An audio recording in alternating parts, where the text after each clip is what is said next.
Good morning. Oh, hold on. Really gotta change that keybind in Path of Exile. Keep zooming in my map.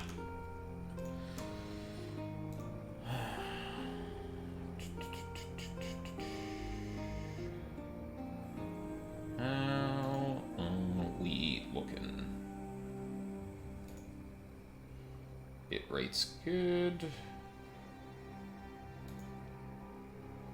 Oh, that's weird. My dashboard changed. Why does it want me to... Why does it say... have a button highlighted for run an ad? I'm not even an affiliate. What? That's weird. Oh, whatever. Not gonna be clicking that regardless. Alright. We're looking good. Yeah, so it's been a little bit. A combination of a bunch of family stuff. March tends to be a pretty busy month for that kind of stuff for me. And also just, 14 patch, and then just, feeling a bit kind of in the dumps, having to, and things being a bit daunting, having to, download any VOD I do until I fixed my highlights situation, which as of last night, I actually have room on Twitch now.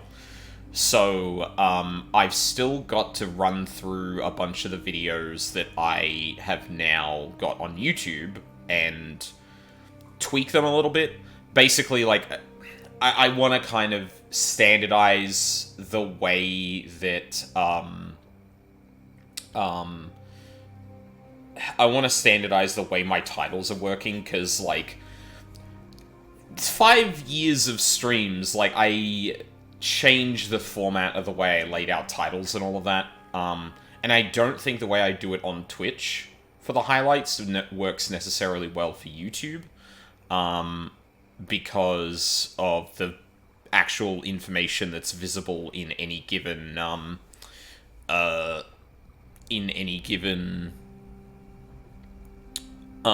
video. Because for highlights you can see the game, and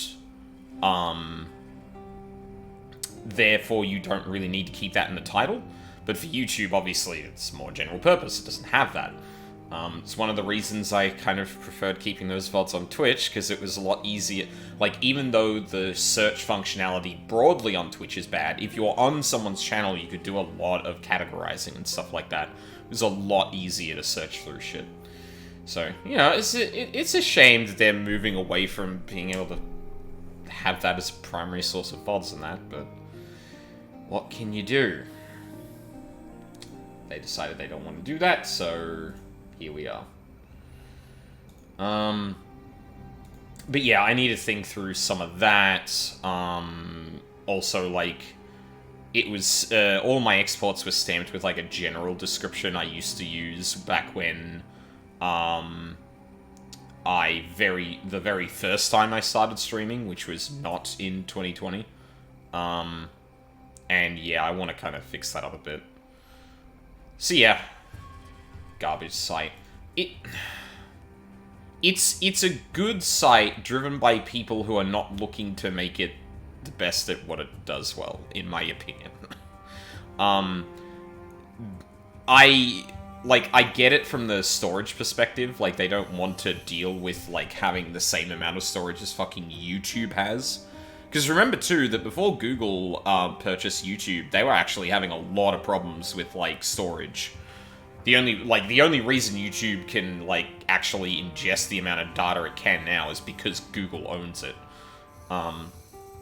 And Amazon just doesn't have that capability. So, like, I completely understand from the technical side why it happens, but, like, I don't know, the particular limits and, like, the numbers of people they cited, it just doesn't add up. I'm personally, my thought is that with improving some of the stuff in the back end for videos, they didn't want things to get choked by channels that have, like, thousands and thousands of hours of footage.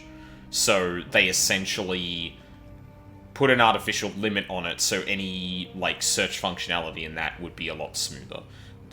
I obviously don't know, but that's, like, the thing that makes the most sense to me, because it means they can't back down from the storage being smaller. It means they can't really, well, yeah, it means they can't back down from the storage limit being a thing. Because otherwise, like, there are going to be just blips in the radar. Oh my god, I can watch a Wolfie stream. Yeah, for game no one in this chat plays. Hey Charles, how's it going?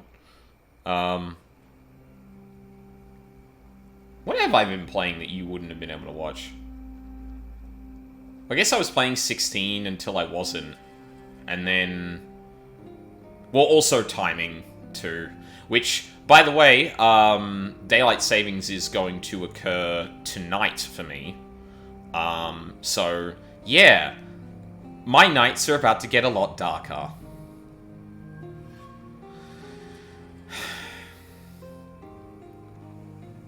Played this game for 10 hours or so. Or regularly played, I guess. I just find it funny. It's like, oh my god, I can watch a Wolfie stream. It's like, Charles, do you even care about Path of Exile? It's only because I knew all the plot points and I was like, I gotta shut up. Oh. Charles, I would trust you to just post emotes and shit in chat. You don't need to fucking, you don't need to, like, excuse yourself from that. Like, if you got a bit too suggestive, obviously I'd be, you know, trying to rein you in, but, like... I appreciate the concern. I just didn't say much now. Yeah. See, this is why most of the time when I'm on Twitch, I'm mostly just emotes. Either because, like, I just have it on in the background and, like, I can't really, like, type, or, person is playing something I know about, so I'm just, like, reacting to it in real time with emotes only, because if I went too much more, then, yeah. No, I feel that. Anyway, enough bitching about Twitch's situation. We got a video game to play. So, we are in, Act 7. Yes, I was right. I definitely checked last night and did not forget. Shut up. So yeah, this is essentially Act 2, Part 2. We've returned to the Frisian Forest, off the coast. And shit's gone bad. Now, an interesting thing to note about here, I'm pretty sure I said this in the last stream, but worth it reiterating.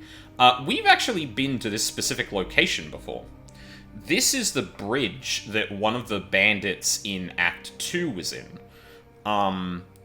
And I'm pretty sure I brought it up in the last stream too, but there is also a section of Act 2 that is in Act 6, which is essentially Act 1, Part 1, Act 1, Part 2. So, like, we essentially went through the southern part of Act 2... See, the riverways, and if we looked at here, the riverways. So yeah, what we've essentially done is skirted the south side of the shore to then head over here and off into the sea to fight the Brine King. Now we've come back up kind of northish to where the bandits used to be. And the reason that they had to move out was because a god has literally, created itself in the forest encampment. So, yeah, shit's bad. One of the entities that, you know, I think we fought, there's one in the wetlands, then there's one in Prisoner's Gate, which is the Cloven God. Oh, and then obviously the Brine King. So yeah, a god just manifested in the middle of the encampment we used to use in Act 2.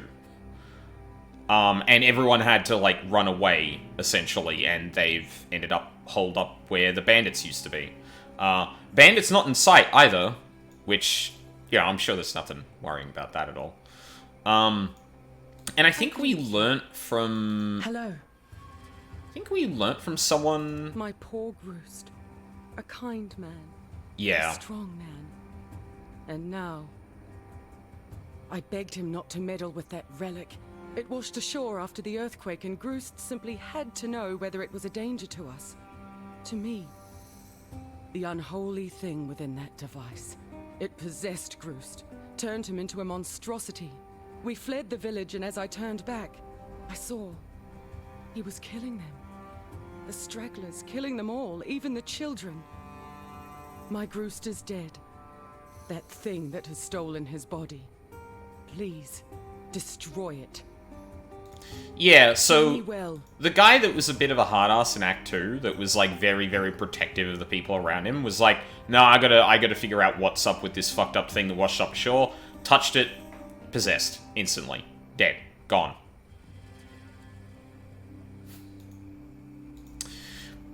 Starting to think these gods aren't very good. But, yeah.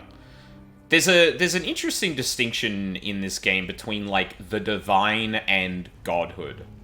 I think we'll dive into it a bit more in the coming acts, because Sin has a lot of dialogue surrounding it. But I think Sin's already mentioned something about not forgetting where he came from.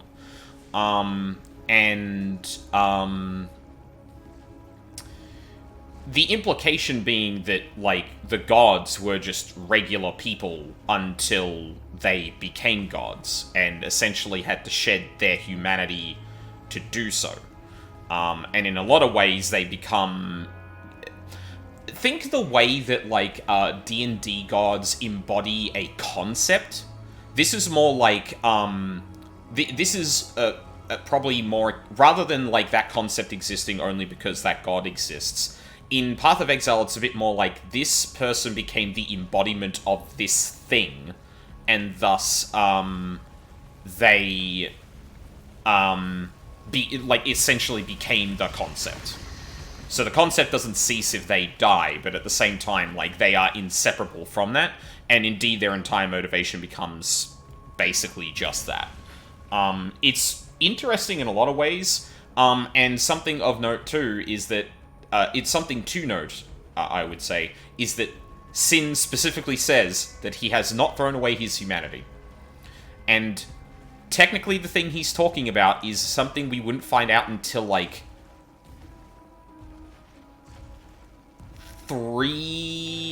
No, when did...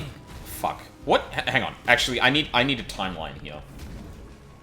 Because GGG, like, doesn't do a lot of storytelling. A lot of this is, like, world-building, atmospheric stuff. Just things to enable the gameplay, ultimately. Fall of Oriath.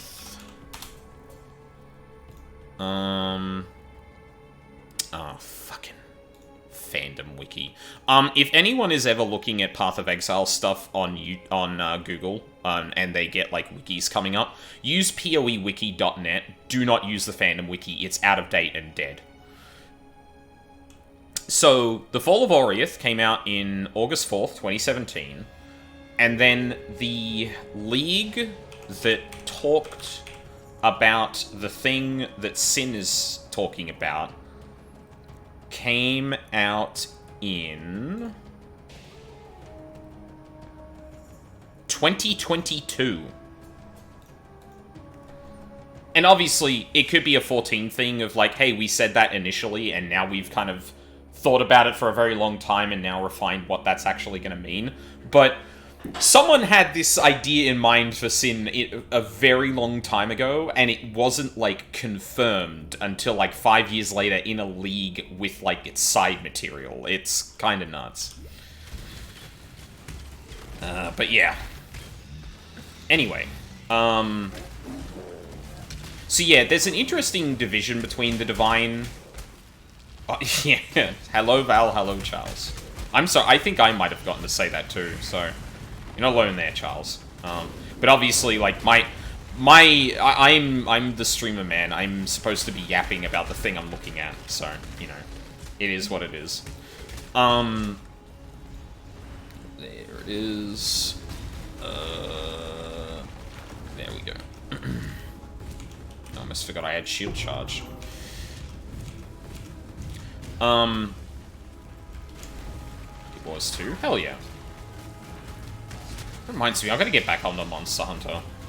Kind of set it down for a bit, because a lot of other stuff was happening, and I kind of want to get on the 14 grind again, but... Honey, honey, hell yeah. But yeah, like, so... There's a distinction that's been made between, like, divinity and godhood. Because, like, divinity is, like, the opposite of corruption, whereas godhood is, like, the general, the kind of general state of a person who has embodied said concept, etc., etc. So not all gods are divine, and in fact, you know, Kitava, who we faced in Act 5, is specifically aligned more with corruption. So, yeah, it's kind of like how there are gods that are both, like, again, using D&D as a reference, like, there are demon gods, and there are, like, divine gods, but, like, not all gods are divine, not all gods are on that spectrum, even. Like, obviously, there are gods of, like, a lot more abstract concepts. So, yeah.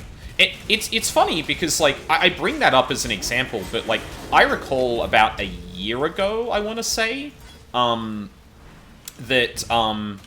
GGG, the Grinding Gear Games, the developers of this, were talking about a mechanic in the game that essentially, like, fuck, I forget what mechanic it is now, but, like, there was a thing in the game that, like, essentially you could not ever prevent it from ever not you could never prevent it from happening.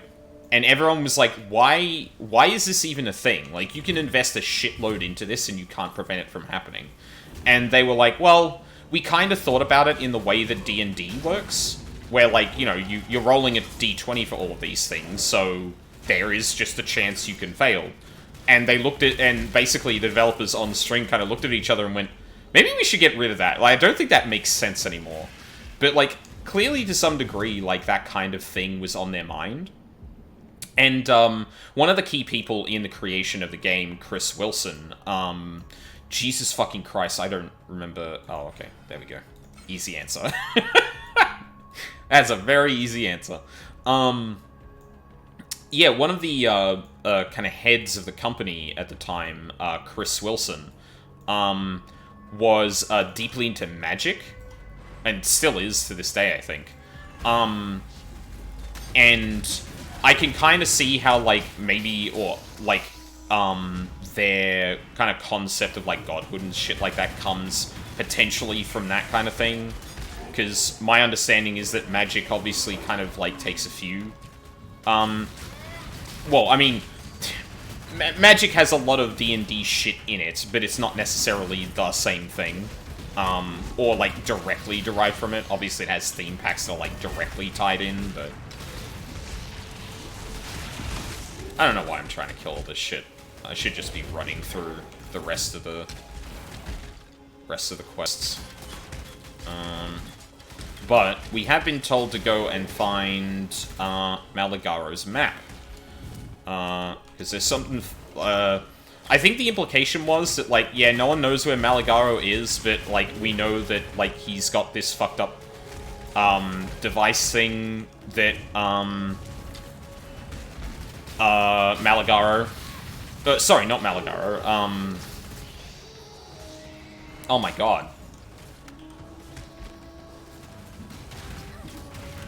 We killed him in Act 4. What the fuck is his name? Malachi. Malachi. I knew that... M was coming up in my mind, but I was just like, oh god, I can't remember who that is. No, Malachi. Malachi essentially told Malagaro about this, device. I think we saw that when we walked through here in Act 2. We didn't really, like, know much about it, and it was kind of looks broken down. But now, someone in the encampment said, like, no, he's been doing some fucked up shit there.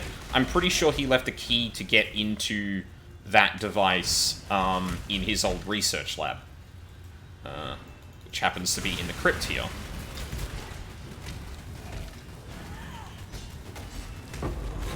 Die.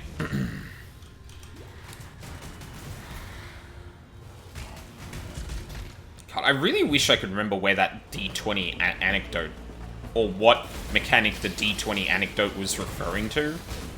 Because it's like, okay, yeah. I don't know if I've actually been reading the bronze monographs. I think I haven't been finding them because I didn't need to, but... Fear gnaws at the entrails of the faithful and the faithless alike. Fear of the unknown. Fear of the future. An empire requires leadership that can assuage those fears through example, through wisdom, through strength. An emperor lights the way through the darkened caverns of uncertainty. I'm gonna double check that. Oh, no, I definitely don't need to do this. We're still in Settlers League. Also, I don't know what mechanic is making the music go nuts. Oh, actually, no, it might be this. Oh, right, I do in fact have Bala Earthquake. I forgot about that. The thing that makes my steps even deadlier.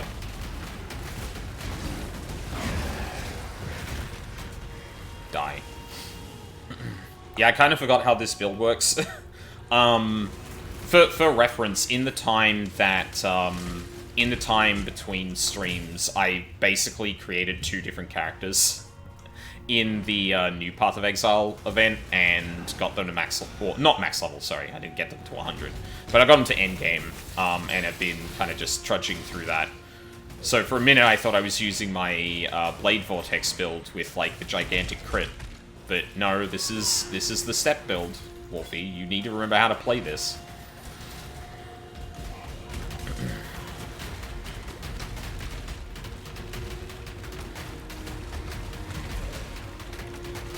What I really need now is a, flask with phasing in it. You're very normal about this game. I am. Well, and to be fair, like, I don't usually play this game, like, that much. Usually it's now like... That's a strange feeling. Best not touch it again, unless I have to. Yeah, that thing's kind of fucked up, girl. I don't think you should handle it with your hands. To be fair, I don't usually play this game that much. I usually get a character into the league, get it to endgame, and I'll be like, I'll have a silly project on the side. Like, let me fuck around with a build and see if I like it, and then think about, like, making that league start next time. It's usually the way it goes. This last event they introduced, they were like, hey, you know the ascendancies, the, you know, fundamental building blocks of your endgame builds? Yeah, instead of, you know, we're gonna hold a special event where all of these are different for every single character. Like, completely new. And it's just like, well, great. Now there are, like, 5 builds I want to try out. It's like, it's kind of crazy. Like, and it was a good choice for an event, too, because, like, in my opinion, it's a really cool concept, and they get to, like, just throw in some throwaway ideas and see how people like it. Oh, me darling, me beautiful Meredith. How I miss your shuddering bosom. Whalem, I don't need to hear this shit. Thighs. She had a heart to melt an iceberg, and teats the size of a... Ooh. Huge tracts of land. Anyway, I thank you greatly. Please, whatever else be in that lockbox, take your pick from it. This locket be the only treasure I need. Old undead man is horny on main. Oh, speaking of phasing, there Fair we go. winds and calm seas. But at the same time, like, yeah, I also have to remember, I'm saying, like, well, I don't really play it that much, or as much as I'm playing it now, right? But then I have to remember that essentially each character I put into this game that's like the League Start character is essentially like 2 smaller games I could get done. So yeah, no, it still kind of is. I imagine it was no easy feat, removing that abomination from its tomb. The horrors that must still lurk beneath the Fell Shrine. Well, I suppose you'll be meeting abominations aplenty where you're going next. Place that map upon Malagaro's reverie device, and remember, hope for the worst. At least then you'll be partially prepared for what's to come. Farewell. Yeah. No, I think we travel to the crossroads. So yeah,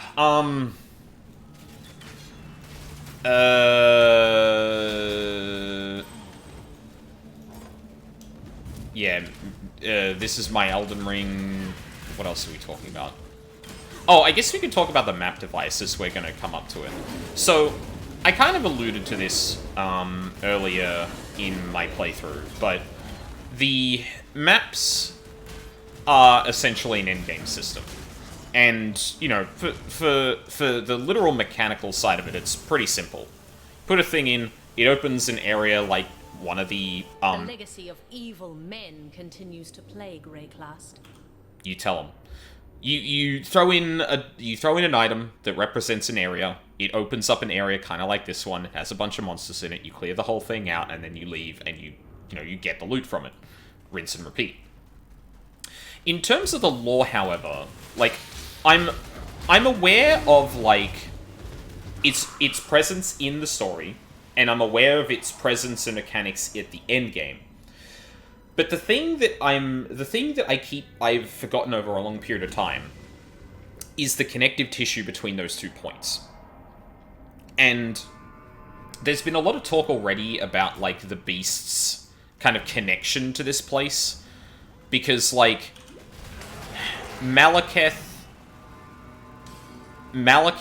had dreams that led him to those devices that he presumably was led to by the beast. And, oh, you know what? I should probably... Man, you know my build's kind of silly when I can just, like, freely open my inventory without a care in the world. Hello to you, great dream. Oh! Hi, Silk! Didn't you run away at some point? You trying to make out with a spider or something? What's up, man? We have woven a tale together in days past. Perhaps we shall again. We make mighty stories, you and I. And now I have daunting task before me, the last in my great journey. Near to us, cast in shadow, a monster awaits. Black Death is his name. A beauteous 8-leg, twisted grotesque by the master of these loathsome halls. I wish to give this 8-leg the merciful peace he deserves, and to save what is still beautiful, the elixir that only Black Death can make. Please, will you find him? Kill this Black Death. Take the 8-leg's venom for me. I may be fearsome warrior, but Black Death's master has made him into a thing more monstrous than even I can best. Who knows?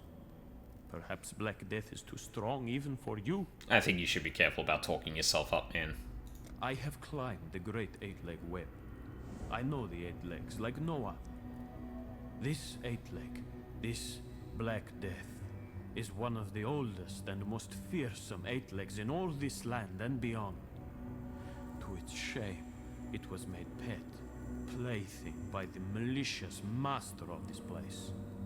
For years countless, it grew in pain.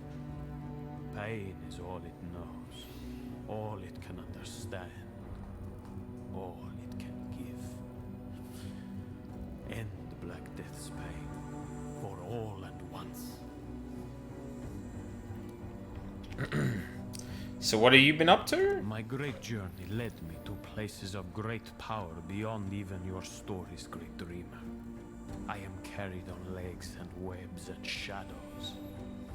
That is all you can know Okay. We have woven a tape. And that's just the same thing as before. Cool. Yeah, I'm sure that's not suspicious at all. But yeah, here's the map device. We throw in a map like this, and then we activate it, and then... Hey, look, it works. That's weird, this thing wasn't working before. I wonder what happened. Anyway. So yeah, this is technically our first map. The proper feel of the world. It's absent here. Yes, that is a very timely comment. Thank you for that, girl. Feels weird to just call her a girl. But, like, the canon, like, in canon, I don't think these people even have names, so, like... Just call her Cecilia, I guess, but, you know. But anyway, I'm getting too caught up in this. So... Yeah, the map device essentially opens up places that are just, like, created from whole cloth, essentially. In this case, like, I think Malagaro made the map we're currently in. I think I'm going the wrong way. Oh man, they really fucked up the way these areas are constructed. I swear whenever, like, I've said this many times on other, like, League Start streams, but I swear every time they update the game, they find some new ways to mess with, like, the rule of thumb of how areas work. Like, you know, usually you start up, like, for example, you might start off in an area, and for the longest time, you could go east, and then find a specific object, and then continue going east until you find a second. In which case you move north, and that kind of thing. But, the longer especially, like, within the last, I want to say, like, 2 years, I feel like every single release they found some way to be like, actually, no, that's no longer how this area works, and you need to kind of explore it from scratch again. Or learn its, like, new quirks. Which, you know, keeps things kind of exciting to some degree. Like, you know, you never know what you're going to turn up in places, but also, like, yeah, it can be a bit annoying. Because then I'll be like, oh, shit. Hey, newest girl, how's it going?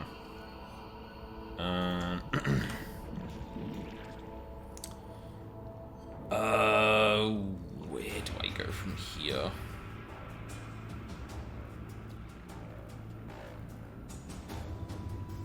Chaos damage increases at all, or am I just all poison? I think I'm all poison. No, actually, that's not true. I've got this wheel here. Yeah, fuck it. Let's...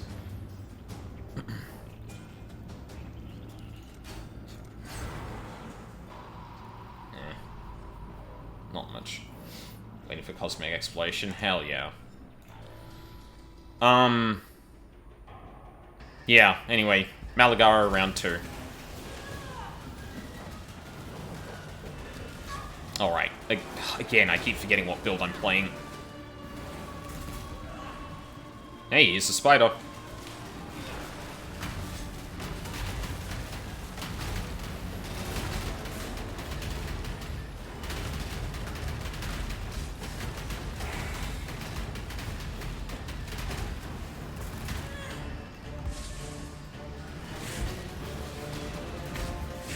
Oh yeah, and he resurrected the monster we fought in Act 2 at some point. Bastard. Stop bringing your creations back to life. That's rude.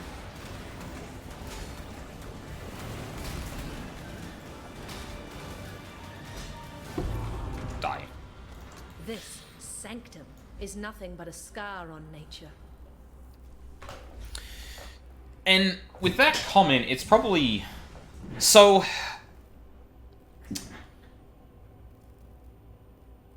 do we get introduced to this concept somewhere in the story that's not literally the endgame? Well, it might be enough to kind of talk about it here. So, essentially, like, the maps are essentially carving... Like, they're making how do I... They're essentially cutting into another dimension and, like, crafting out, like, an area or a place. In Malagaro's case, he's kind of like picked out a swampy area to kind of hide in that's incredibly dangerous to obviously ward people off. Or, littered with experiments and that. But, like, as kind of the player character here, the ranger kind of points out, like, yeah, this isn't natural. Like, we didn't just teleport somewhere. Like, this place should not exist. And it doesn't? Or at least it won't the second we leave. Like, it will disappear, essentially. Which makes it very dreamlike, and the whole thing with, like, what is it called? I think it's called the Reverie device, like, the whole idea of it being sort of, you're entering a trance and that, because this is where a lot of people think they have been transported to via, something like the Beast that has, presumably brought them to certain places. You could read, in fact, in Act 4, I think it is? Yes. When we went into the Colosseum, and when we went into, like, the caverns with all the lava and that, like, you could see that as, another map carved out by the Beast for Calm and, what's this dude's name again? Duresso, that's it. That, like, yeah, their desires essentially created this space. Again, Malagaro seems to have carved out a place in another reality to his design. So, like, desire shapes this place, which is going to be which, like, never gets, like, touched on in the story again, I think.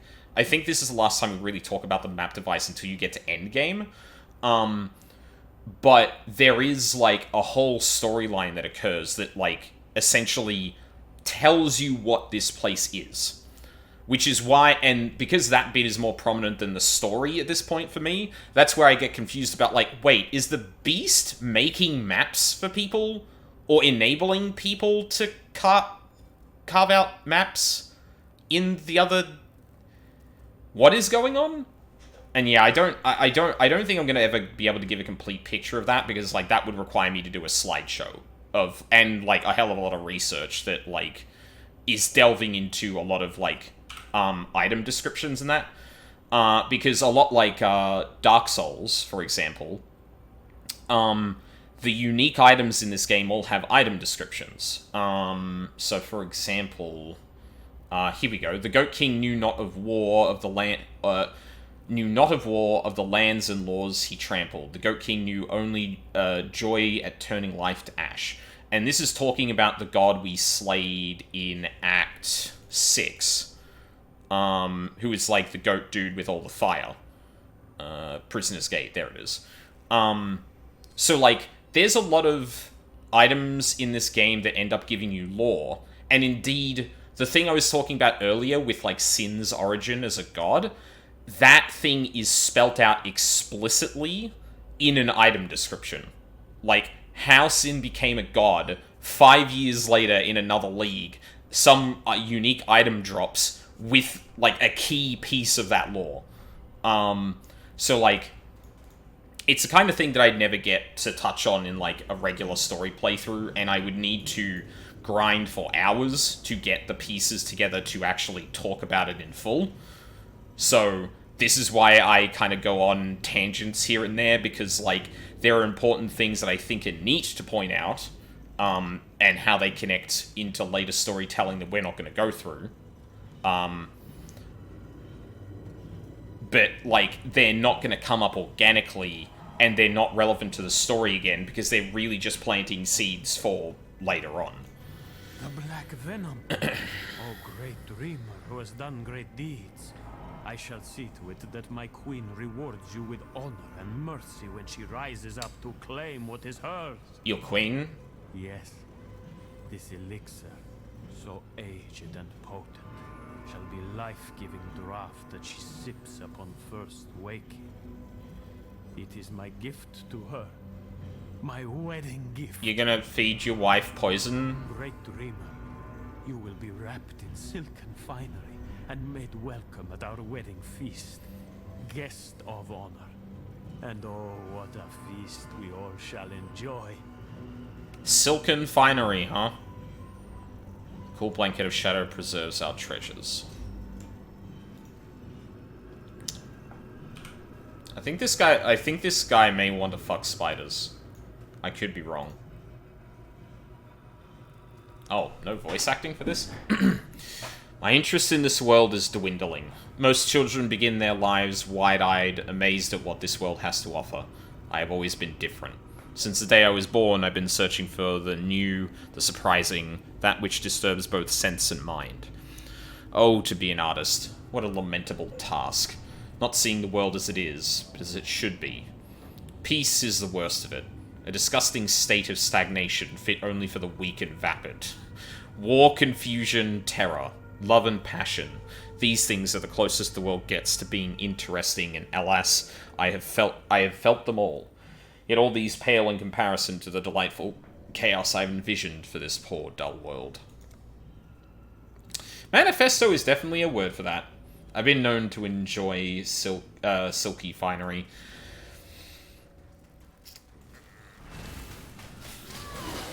Well, this silken finery's,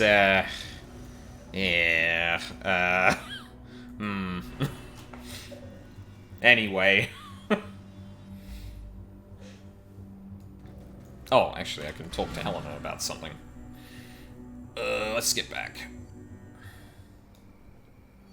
Oh, Sin has something to say? Our brutal construction nears completion, and now only the wretched Dodri duct are Oh shit, I didn't talk to him in the fucking map. Oh, I'm a dumbass. Have yearned for the familiar. Dodri appears drawn to the old wounds of calamity. The cataclysm took San, and left much that a parasite like Dodri might enjoy. I shall meet you in San, where I hope you shall make swift and bloody work of that foul hag. We love a hag. Yeah, hold on, Sin. I need to go back real quick, and hopefully the instance didn't drop, and I can still talk to Sin in the boss room. Yeah. Okay, should be good. Our brutal construction nears completion, and now only the wretched... Oh! Maybe he just said that. Okay. Never mind, I didn't miss anything. Again, good thing about this game, it seems to do a good job of keeping track of, like... Or, keeping track of, like, okay, you can leave the area now, but that means you don't get this bit of dialogue, so we'll make sure this bit of dialogue's seeable here, and etc, etc. Anyway, the actual reason I went back to camp. Oh. What? He's intending to make matrimony with Arakali? My word, that's quite a story, even for Silk. Yes, I know that name, and the place to which it is purportedly attached. A temple to the north, now in ruins. If Silk intends unholy congress with this Arakali, that is the most likely place we would seek it. Unfortunately, Arakali's temple lies beyond that which now belongs to Rarakesh. To reach the many-legged goddess, you must first draw to some conclusion with the many-faced god. Yippee. Keep your wits about you. Something about people talking about, like, intimacy as, like, Congress that's very, very funny to me. And I don't know if that's just because, like, my, parts of my family, because I feel like that's a fairly old, antiquated way of, like, even for slang, saying that. And I'm wondering if that was, like, my grandparents. Because I feel like that was on my dad's side, mostly. Or, like, media and TV my dad's side used to watch. I don't know. A temptress and a predator. Very Vile long time legends ago. say she crawled up from the blackest of pits during the creation of the world. No. Her beginnings were far more mundane. A mortal harlot whose endless lust for loin and lecherous delight saw her transformed into the very image of her dark desires. Damn. The Spinner of Shadows, they once called her. She sees herself as a regular goddess of love, and has the romantically forged temple to prove it. That's where you'll find her. Yet there's little romance to the lady herself. At least, I doubt the corpses that now embrace her carapace would think so. Woman fucked and got around so much she became a god. Good for her. Answering the call of a royal invitation, I visited the Spinner of Shadows as an emissary for a small and fragile alliance of gods. Mostly weak deities huddling together in terror of being consumed by their greaters. At this time, Queen Arakali ruled an empire, and so invited me to gaze upon her mighty works with appropriate wonder. If I'd looked past this pretense, I may have chanced to see her hidden desire to have me share her bed. For years, I lay trapped in her webbed sheets. Some days she enjoyed my prowess. Other days, we enjoyed each other. Yet this illusion of love and leisure simply veiled the morbid reality that I was not free to leave. I languished under her bewitching spell until the day the spider was betrayed by her own flies, and sealed within that temple of her own feathered making. Damn. Farewell. One less twisted intellect perverting our world. There is still much to be done, but at least we can rest easier in the knowledge that Meligaro and his foul creations will trouble Rayclass no longer. Here. I know that you and Groost didn't see eye to eye, but I'm sure he would have wanted to recognize this deed. It's the act of a warrior, after all. Oh, boots. Yeah, I don't think I need any of these. Thanks, Helena.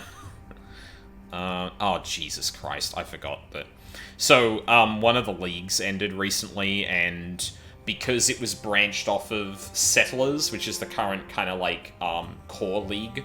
Or, yeah, it's not Standard, which is not the new league, but essentially, they branched off a short event, and that means that all of my tabs came from that league into here, and I haven't cleaned it up yet because there's barely anything in these tabs worth a shit, so my inventory looks even more ugly than usual. I think we can probably identify these and throw them away. Ooh, that's a lot of life, but that's a lot of resistances. Yeah. Yeah. Hello. Let me sell some shit. Well, actually, not that one. Keep your life to your own. Oh, really? Oh, yeah. I'll put it back in here, then. Yeah, can't use any of that yet. Alright.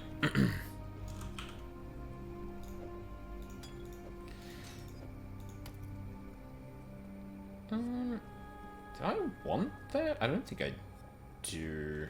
This old... Oh, sorry, Hello. man. Greetings. No. Hello. Stash. God damn it. Out of the way, Helena. Alright. Alright, now we can proceed.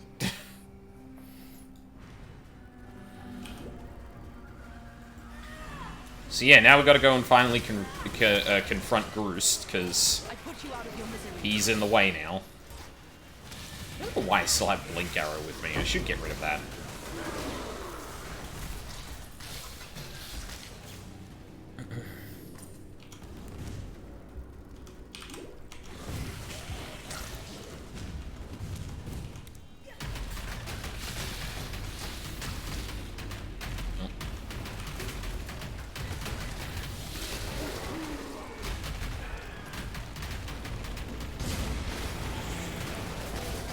Out of the way before the music gets interrupted.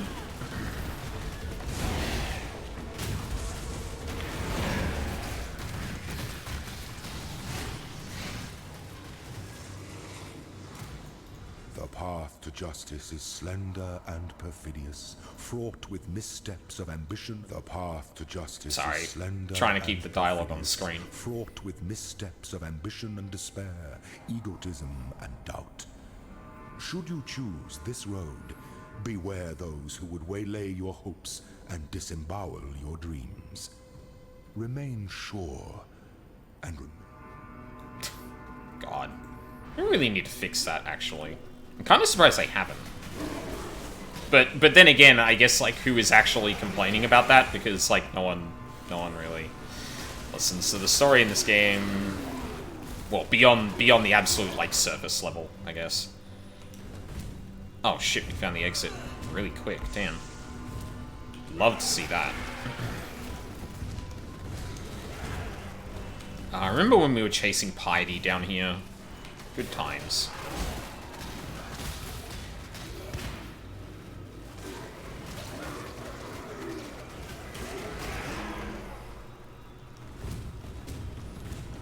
Alright.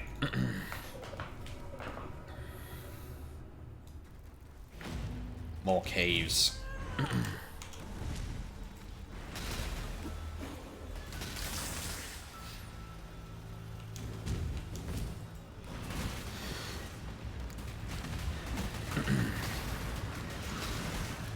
Trying to think of, I feel like there's more to talk about with the gods here before we get to Arakali.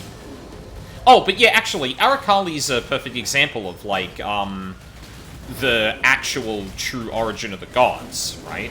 Where, like, people become synonymous or otherwise inseparable from a particular concept to the degree that they become less than human, and thus, like, a god that embodies said thing. So, Arakali was, like, very lustful, and not as, like, a punishment, she just became, not as punishment, she just became, like, so consumed by that, and synonymous with it, that she became a god embodying that. Which is actually the way that, the gods were created. And Sin actually points out, too, that, like, yeah, the Val say she came up from, like, the darkest pits of the earth, but, like, no, she was a regular person who fucked. Like, that's just what happened. It was far less, far less exciting origins, There's which, still a chance these fields can heal. you know, I can put a stop to this. Given we've heard a lot of stories about how some of the gods have appeared in the game, Sin and Innocence, you know, maybe we should be raising an eyebrow to any of the tales in the story that seem to talk up gods and their importance. Though, I will say, interestingly, none of this really ever gets applied to the Karui gods. So, like, Kitava, for example. We saw the stories of Kitava about how he was essentially incredibly hungry, disrespected the gods, and was basically, like, tortured by god after god until he was buried in the depths, and then was waiting to be freed. But, like, how much of that is actually true? The traditions of Karui's storytelling seem to at least acknowledge, like, what actually happened to Kalm, for example. They don't try and dress it up. So, like, I'm more inclined to think that the Karui storytelling surrounding the gods is a lot more down-to-earth and accurate than, say, the way that the Val talk about Arakali, or the way that Oriath talks about Innocence, which I think is an interesting juxtaposition, where, like, you're kind of primed after this point to think, like, oh, okay, so every story about the gods is bullshit, but then you have to remember that the one about Kalm, and how, well, Kalm didn't become a god, I guess. It's a little different. But, like, in fact, there's another league that's probably, like, a bit, like, 4, maybe 5 Actually, that might have been afterward. That might have been 6 years after, actually. Where you get a bit more of a direct line to certain Karui gods, and, like, yeah, no, those stories are actually far more accurate. Which is interesting. It's like this very big difference culturally between the way you talk about the gods you worship, where the Karui are actually, like, pretty damn spot on with their storytelling in that. Whereas, like, like, a lot of the other cultures on Raid class talk up their gods a hell of a lot. Don't worry about these projectiles, they're hitting the wall. Anyway. Okay. Hi, Lord Ralakesh. I am but lowly outlaw scum, yet you, a god of 1,000 faces, have looked at me and deemed me worthy of your cause. I've offered willingly my flesh and blood. You shall now have my thoughts to use as you see fit. I only ask that you let me serve forever as one of your holy claws. Allow me to bring the light of your belonging to this whole bloody continent. My greatest desire is to see your ancient kingdom remade and your enemies cower at your feet. Cool. Yeah, so, I don't know how this totem got built. It has a lot of faces in it.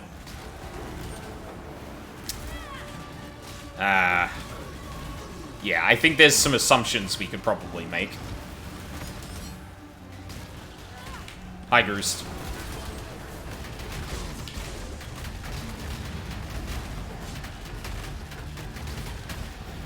Die.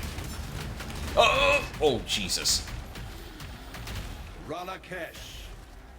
So that dude is actually deceptively hard because he hits with pure physical damage, which is harder to mitigate at this part of the game. End without a trace. Let's burn all this grass here. When you try to control everything, you ultimately control nothing. Ralakesh has never quite been able to grasp that concept. Fucking burn. The gods seem to damage nature in every way. Yeah, funny that. Alright, we don't really get a description of anything, do we, there? No. And yeah, it's interesting to note that the gods are, like, unnatural to some degree. And I have to wonder, like... I don't know if it ever gets touched on, but I know there are, like... Okay, we know, for example, that gods don't have to be divine or corrupt. Or, they don't need to be just divine or just corrupt. They can be all sorts of other things. And I'm not sure what it means for, what am I trying to say? Like, what is it about, like, what is actually turning people into gods? And I can think of a couple of things, like, that extra dimension that the maps exist in might be having an influence on, the world. It could be some other power, like, but I guess the thing is that, like, this power is distinct from divination, or, sorry, not divination, divine magics, corrupt magics, and, like, natural magics, which I would assume is... I mean, it could just be thaumaturgy, but I'm pretty sure thaumaturgy is explicitly associated with the corrupt, which wouldn't make sense for innocence, seeing as he is, like, divinity. Though it could be just a... like, a gross, it could be a mischaracterization that, he is even divine. So, oh, right. You know what? We didn't go back to talk to Eramir. We should go do that, because there's a lot of new quests to get. I be missing me granddaughter something terrible. You know, I used to tell little I don't have my water with me. stories till she fell asleep in me arms. She loved the ones about Kishara, a tough as nails Val lassie, said to have explored every coast, cove, and bay of this blasted continent with the help of her star. Some nifty artifact she nabbed from somewhere on her first voyage. Young Lily, she were fascinated by Kishara's star. Said to be fair humming with thaumaturgy, able to guide its mistress wherever she be fixing to journey. Methinks me granddaughter liked to imagine that one day she'd hold the star in her hands and explore the outer reaches of this world. Oh, I'd dearly love to see her again. But there ain't no way of making that journey with nothing to show for it. She looks up to me, does Lily. So, I'm reckoning that star might put a smile on her pretty face. With such a gift in hand, I'd maybe have the guts to go visit my granddaughter instead of skulking here like some craven ghost. That's if some kind and brave soul fetched it for me. I guess I can do that. Legend has it, Kishara got herself in some hot water with a certain Queen Atziri. Details are vague as to exactly how, but by all accounts, Atziri were the most understanding of lasses. Kishara, being the free-spirited sort, probably just pricked the royal ass with some spiky facts from the outside world. Almost lost her head for her trouble, Kishara. Atziri took her ship and made sacrifices of her crew, forced the poor girlie into hiding. Still, Kishara being of a wily inclination like myself, she slipped through Atziri's talons and right out of the Empire. But before she left, Kishara hid the star somewhere near the causeway that leads into the old Val city up north, just in case she got caught, I suppose. Something like that in the hands of a tyrant like Atziri.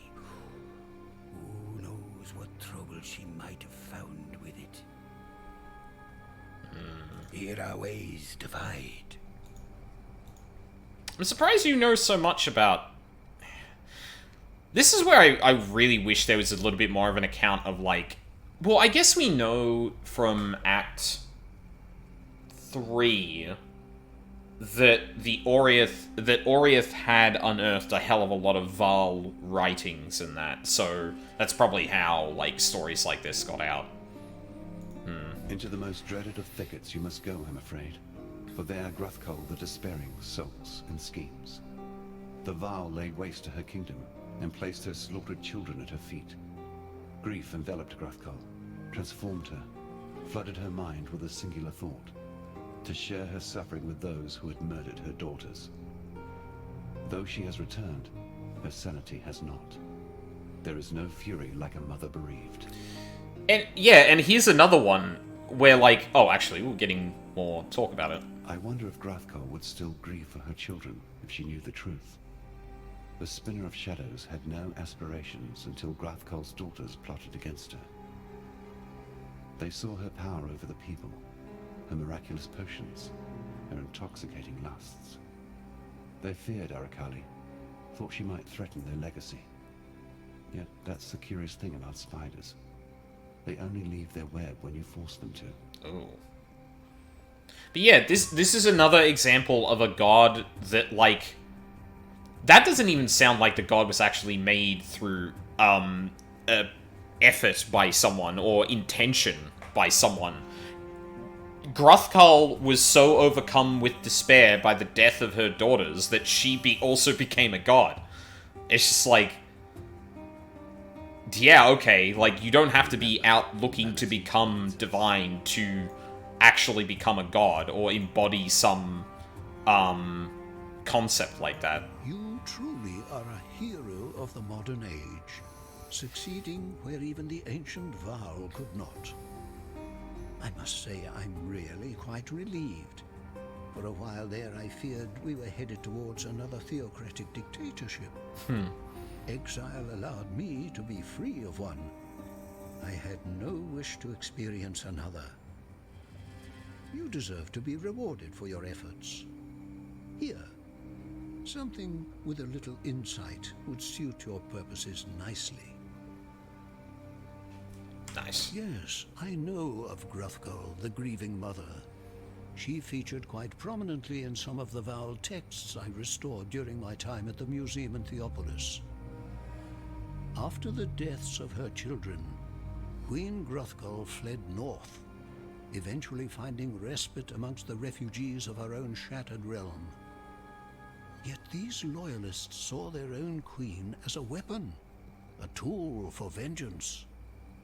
They nurtured her pain, transfiguring sorrow into hatred, hatred into violence. Like a grizzled bear, Gruthgul descended into animalism and ferocity. Yet her caretakers foolishly underestimated the agony their bereaved queen harbored in her heart. Like a bear caught in a trap, Gruthgul wrenched free of her human loyalties and slew her followers to the last woman and child. Through devastation, Gruthgul ascended to divinity. Gruthgul's pain has transcended ages, and she will vent that pain upon any and all she encounters until her grief is finally laid to rest. Jesus Christ, that's even worse than I remember. From what I can recall, Arakali was a Val fertility goddess, a rather unsettling union of sexuality and mortality. Whilst usually presenting herself as a large arachnid, Arakali would often assume human form, a ruse intended to lure mortals into the act of copulation. The entries were vague about the gender of her prey. After satiating her God forbid a desire, pansexual person she has began hobbies. to quench her divine thirst, draining her erstwhile lover of all bodily fluid. Her acolytes would then collect the desiccated husk and give it a decorative placement in Arakali's unholy temple. I fear that Silk knows not the true nature of the marriage he so desperately seeks. Yeah, that tracks. Fare you well. Yes, I thank you. Though I loved him, I know Groost was lost to me the very moment he touched that vile abomination. I will weep over his passing for many more nights to come. But I am happy that you avenged his honor and freed him from his torment. There's an Asmeri shrine tucked away in the northern forest.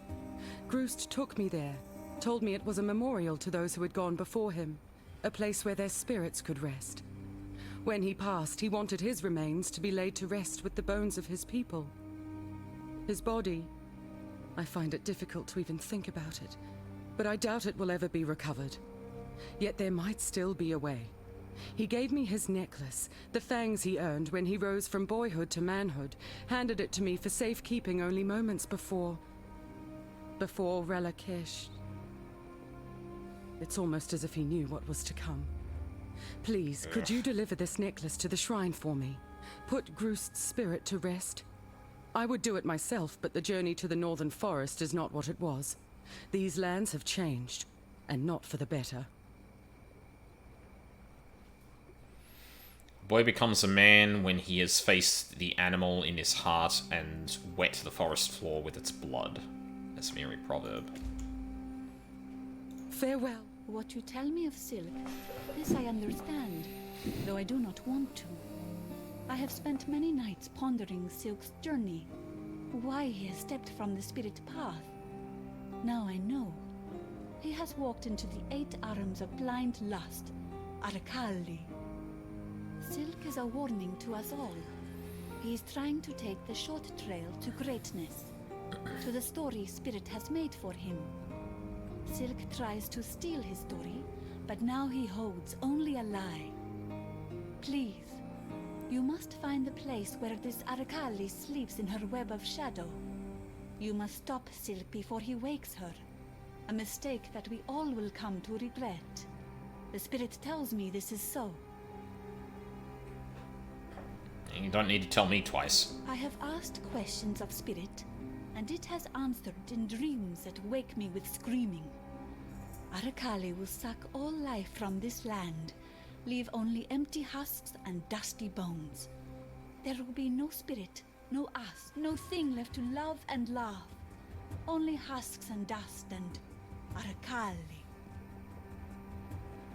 Groost hunted too far from the lands of spirit and fell prey to a spiritless one. I am sad at how he passed, an ugly death.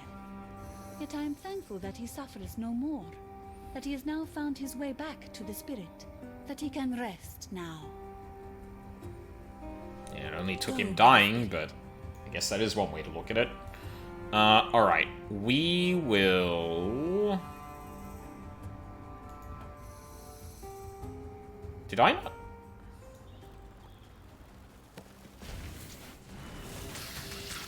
I thought I used the teleport... Oh! I was probably in here, in town too long, and the thing expired.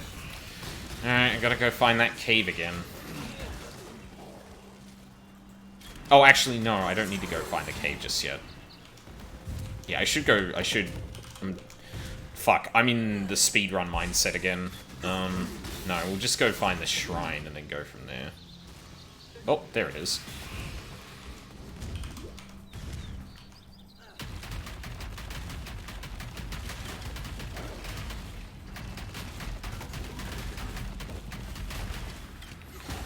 There it is. Why can't I... Why... What the game? Why would you put that so close to that? God damn it. Alright, hold on a second. Let me... Yeah... Oh. Poisons you inflict. Gonna grab that one.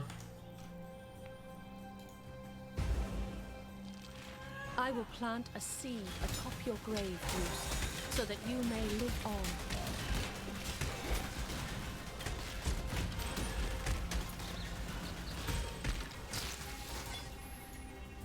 Yippee! We did it.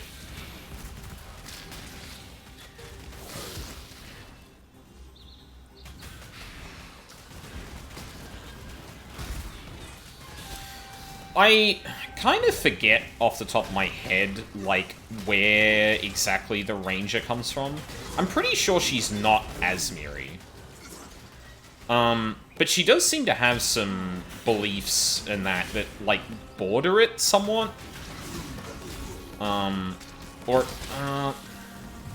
Maybe I'm not thinking of the Asmiri. Am I thinking of Ezamites, maybe? And I really hope this playthrough would actually, like, help me understand which culture was which, but... I think even in the game, it's presented, like... And it is very messy, and honestly, that's kind of real. Like, it's kind of impressive that they went with, like, yeah, no, we're gonna make it a complicated one, because... And that seems to be, like, a bit more true to life than there being clear divisions. Like, you know... The Ezamites, came to the Val, and they harbored them for a while, and then the Val civilization fell, so, like, the Ezamites and Val went to the Asmiri, although there weren't many Val left, and...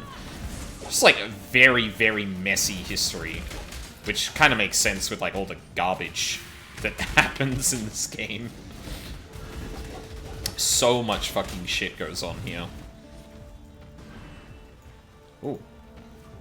As our queen's Civilization always seems to lead to depravity. Alright, now we can. As our queen's body was reborn, so too was her mind. Awash with visions of future and past, she burst from the deluge, gasping with terror. She had seen her empire in ruins, her people ground into the dust, and atop her throne sat the children of Gruthkull, their long white hair fluttering in the winds of victory, their laughter as sword blades in Arakali's heart. Yet as the vision poisoned her dreams, Arakali poisoned the vision. Once, twice, thrice, the children of Gruthkull fell, crying their crimson tears, and how their mother grieved, the widow. So Gruthkull's daughters actually overthrew Arakali, and then Arakali, well, got them back.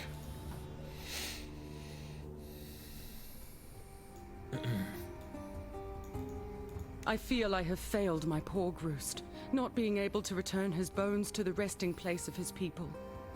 Still, we have done all we could, considering the circumstances.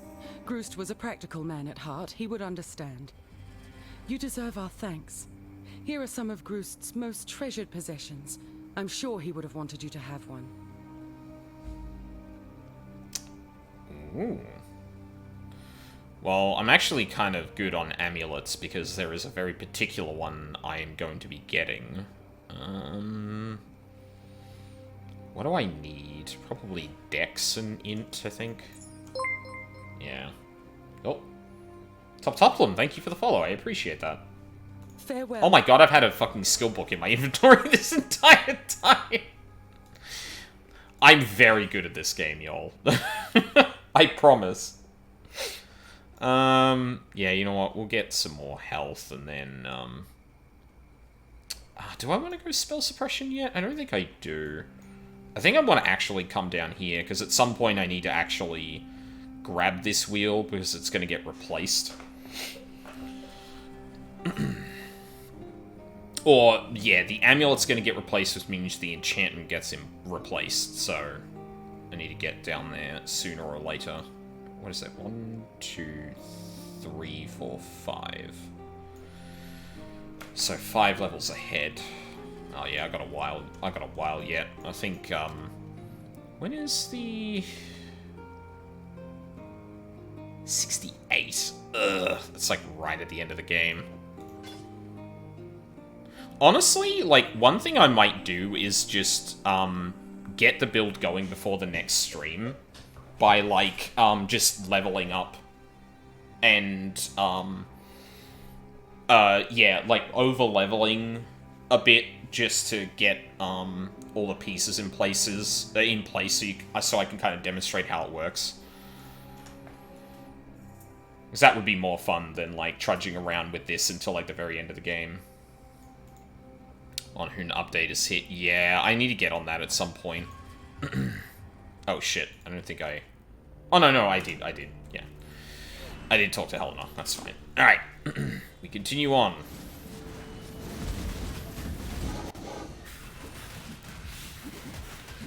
Because, yeah, like, this part of the build is cool. Like, you know, we cast Blade Vortex and we walk around, our steps poison enemies. Like, you know, that's pretty cool. That is very neat. Where this build ends up is awesome.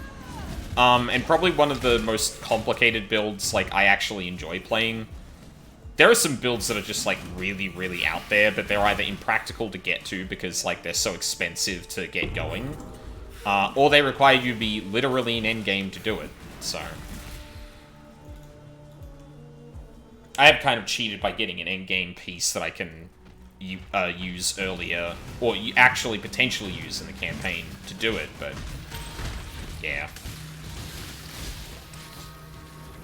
We'll see. I'm kind of a little over-leveled, so I honestly might... No, because by the time I finish 8, I'll probably be at, like, 62?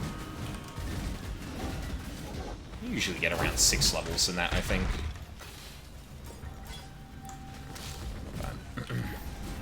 Yeah, we'll see. Do you also need to take a break in a minute, too?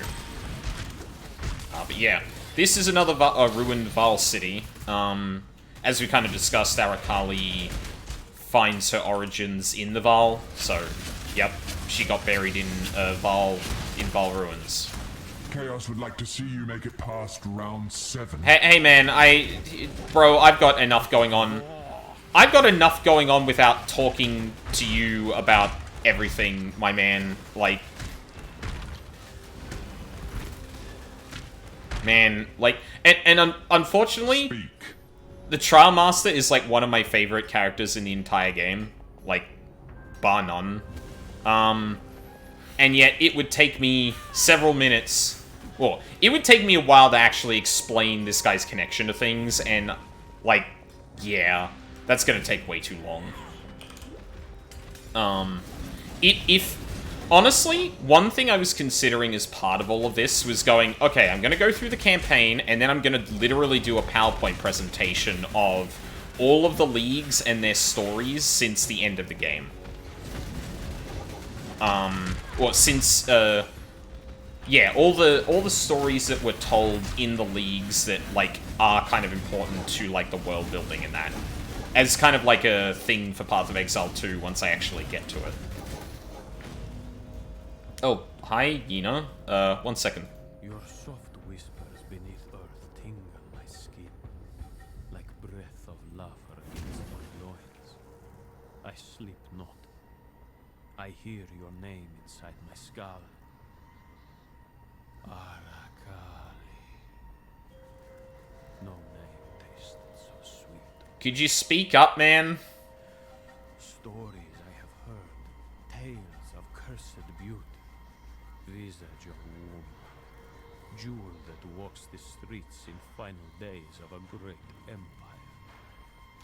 Heard tell you sought victims, but I knew too. Oh my god. Break spell. You hoped to love might allow you Fucking hell. leg body to become goddess of love once more. I pledge myself to you, my lady of Val. I promise love, for I am that man you have waited on. Corrupt corpse lovers claim to worship you, call you spinner of shadows. But you have spun only shadows of desire about my heart. Sweet Arakali, I have found your altar. I will speak the call. I will return you to beauty. I will raise you from black pits of despair, and together we shall rule Rayclast in glory. Forever. Hey, Silk. Man. I think you might want to reconsider. Hi, Yina. What's going on? Perhaps she weaves with fibers of faith and fear. Too strong to break. Oh. Too strong to cut. Oh. Yet there is an Esmeri potion, most ancient. Fire dew. It might be enough to burn a path. Make way for us to pass into heart of spiderweb. I could brew it for you, but there is one ingredient I do not possess. The blazing blood of the firefly that lives in the most dreaded of thickets. Bring me 7 flames that flit and fly. Then I make you a fire dew, and together we go talk to this bride of foolish silk. Alright. Sounds like a plan. Yeah, that's probably... The Fireflies thing is probably just the quest we're on. Well, yeah, repeat of the quest text. Hey, Waylem, I got your compass or whatever. Oh, this is Kishara's famed star. Oh, took it out of my inventory. It won't point me in any one direction. It can't make up its mind. I suspect you to me not being able to make up mine. I feel a tremor of prophecy coming over me, like some scallywags just stomped over my grave. I go, see, Lily, there's to be only disappointment and sorrow. But if that's what the future has in store, then it can keep it. I wish her long and vibrant life for the girlie. One free of the trouble that an old dead buccaneer like I might bring upon her. Hold on a second, I'm just gonna adjust a couple of things.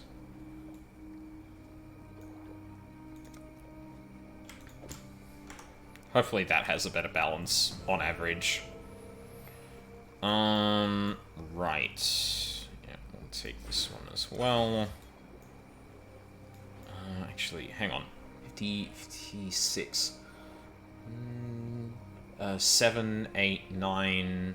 0, 1, 2, 3, 4, 5, 6, 7, 8, it's 12. What's that? 5.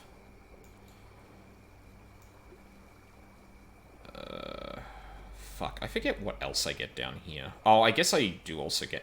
Oh, okay, yeah, you know what? That's probably the best way to go, is get the suppression nodes up here, then 1, 2, 3, 4, 5, 6, 7... Oh no, that'd be all 12. But then it's only 3 to get this.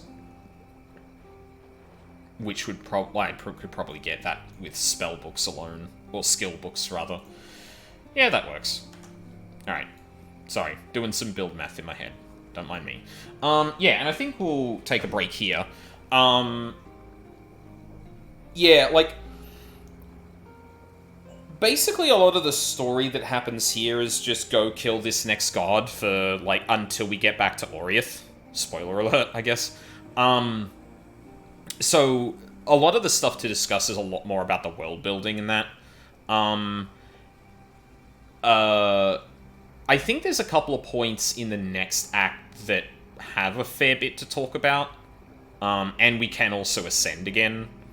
I might do that off stream, though, as part of, like, burning through the rest of the game. Well, for the last stream. Because, yeah, this is probably going to do Act 7 and 8, then next weekend it'd be 9 and 10, and then that'd be the end.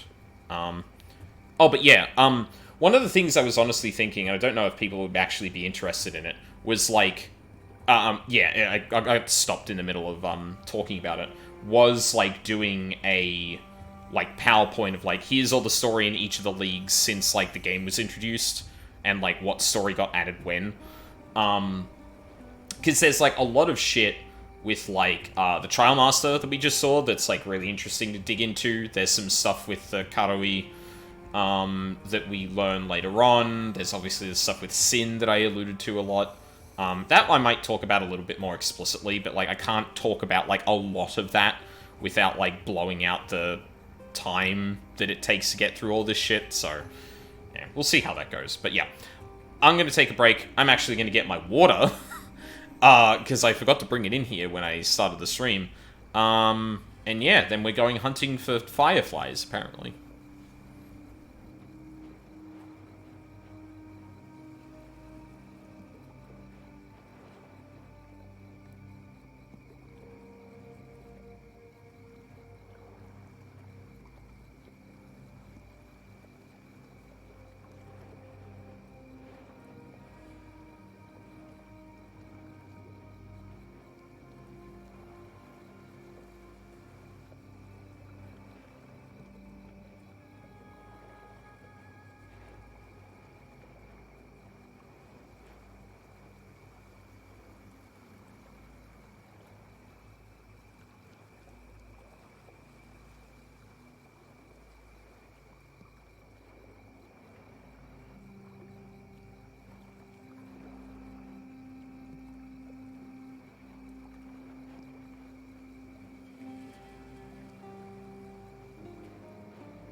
I'm back. These who beat the shit out of me earlier. I haven't uncovered all the monsters yet in Monster Hunter. I really should go about doing that, so I can at least see what weapons and stuff I want to get. Oh, that monster? Oh, fair enough. Fair enough.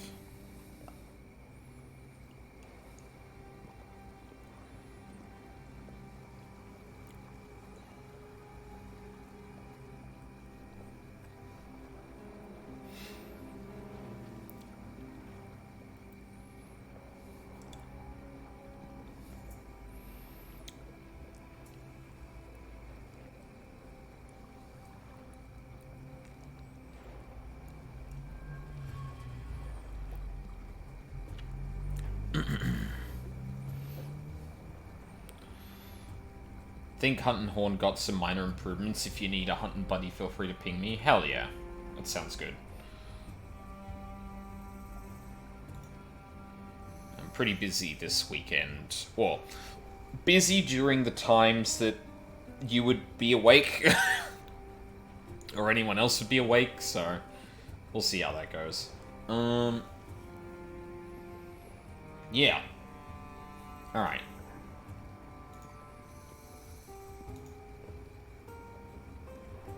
Let us... Oh, hold on a sec.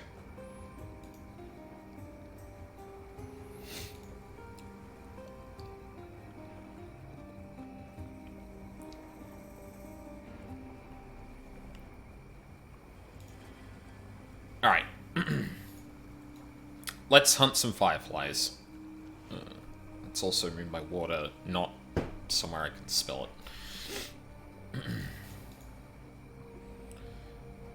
Need to go to Northern Forest. But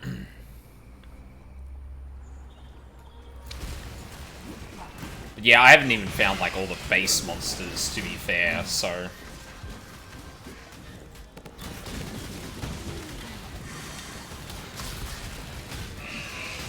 Beauty will grow from your remains. It's a bit too loud, I think.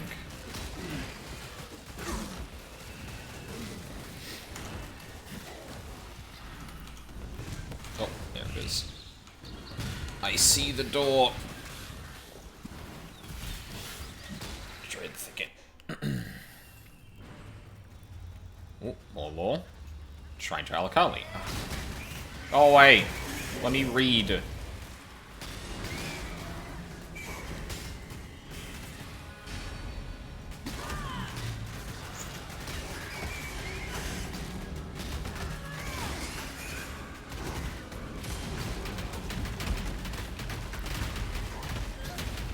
Jesus Christ.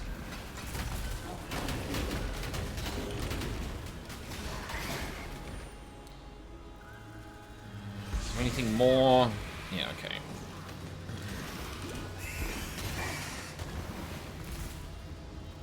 Alright, should be good.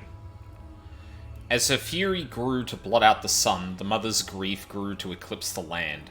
Grothkull and her horde stampeded across the realms of Arakali, crushing her subjects blood and bone into the trembling earth. With her empire on the brink of ruination, our queen, our spinner of shadows, hatched a desperate plan. Feigning injury and defeat, Arakali lured Grothkull into the heart of a great cavern. There she intertwined her enemy in unyielding silk, and then, with prodigious bravery and strength, brought the very stones tumbling down upon Grothkull's antlered head. The Widow.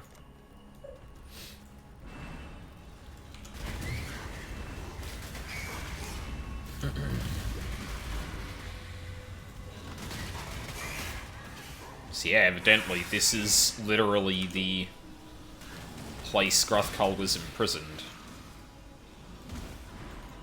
I don't... Now that... I've forgotten the word the Widow came up in the story. I don't actually remember who that may refer to. Also, the Rock.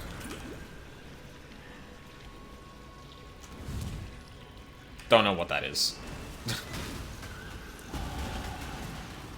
Oh, God. Fucking...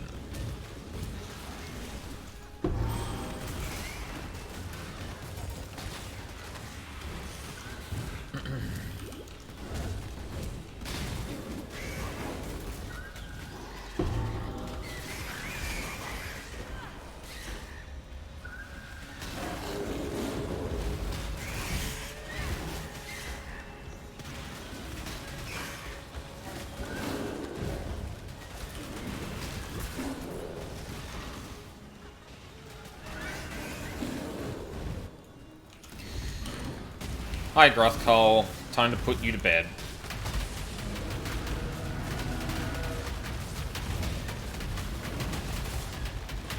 Boom. Grothcole!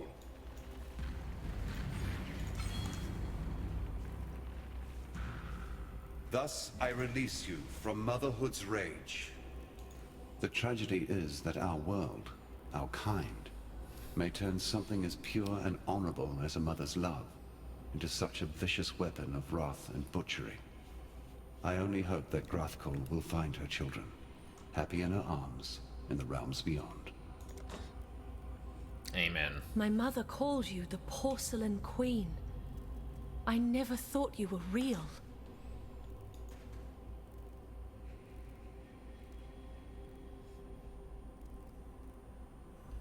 Wait, Grothcole?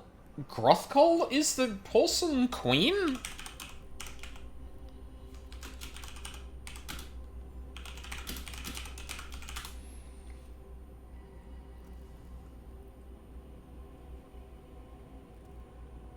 Huh.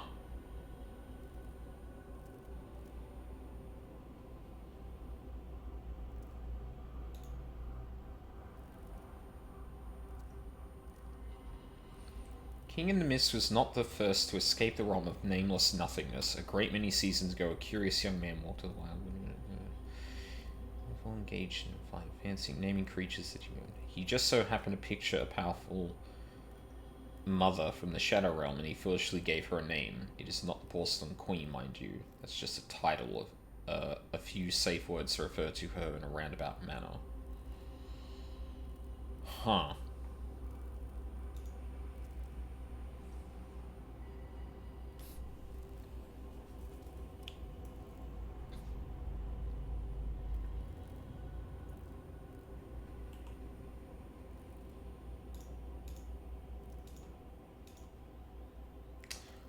I can't remember if that's something I knew that I forgot, or if I never knew that. I mean, it does make sense. That term comes up in a different league associated with the Asmiri. So it kind of makes sense that it would turn up here.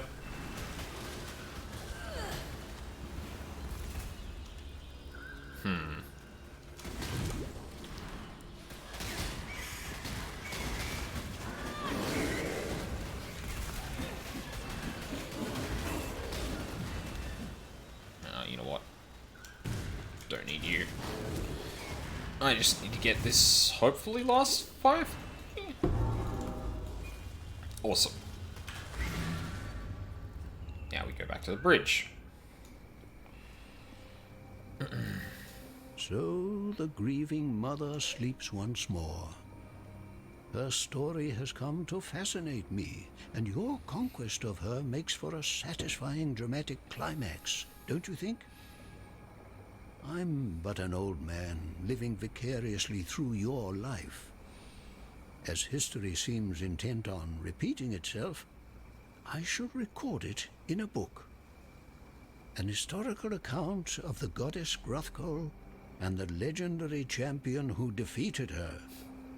Yes, the title needs a bit of work, but it will suffice for now. Here, consider this offering as an advance on the royalties we shall reap post-publication. That is, if there is anyone in Rayclast who can read. Yeah, good point, Eremir.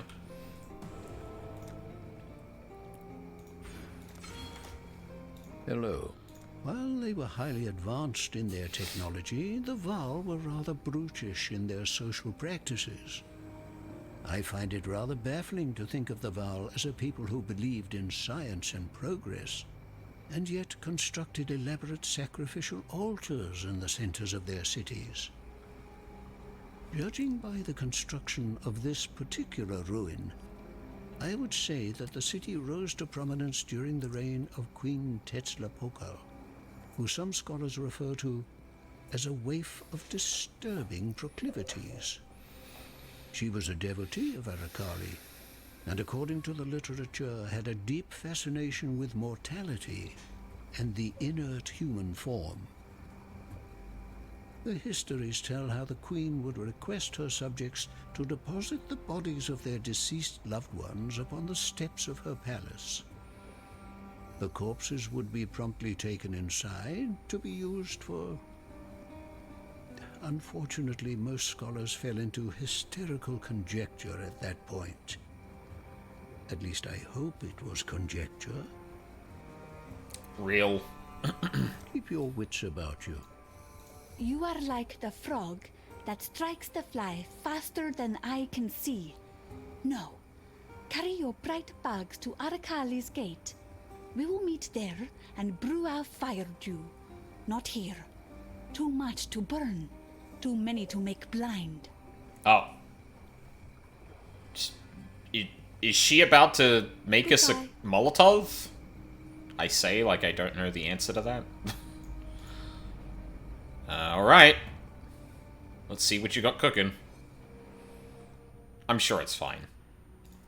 Fireflies. So bright and juicy with flame. Now for the rite. I warn you. Stand back and be not afraid of what you see.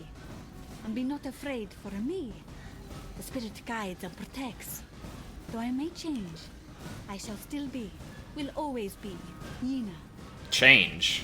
What do you mean?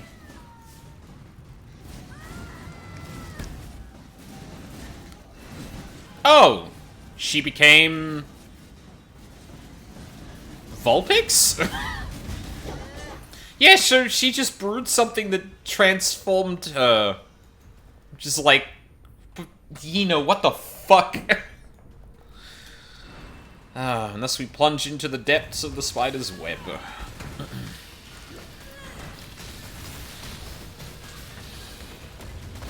It's like a lot of different kinds of magics in Ray class. Like thaumaturgy is definitely not the only one.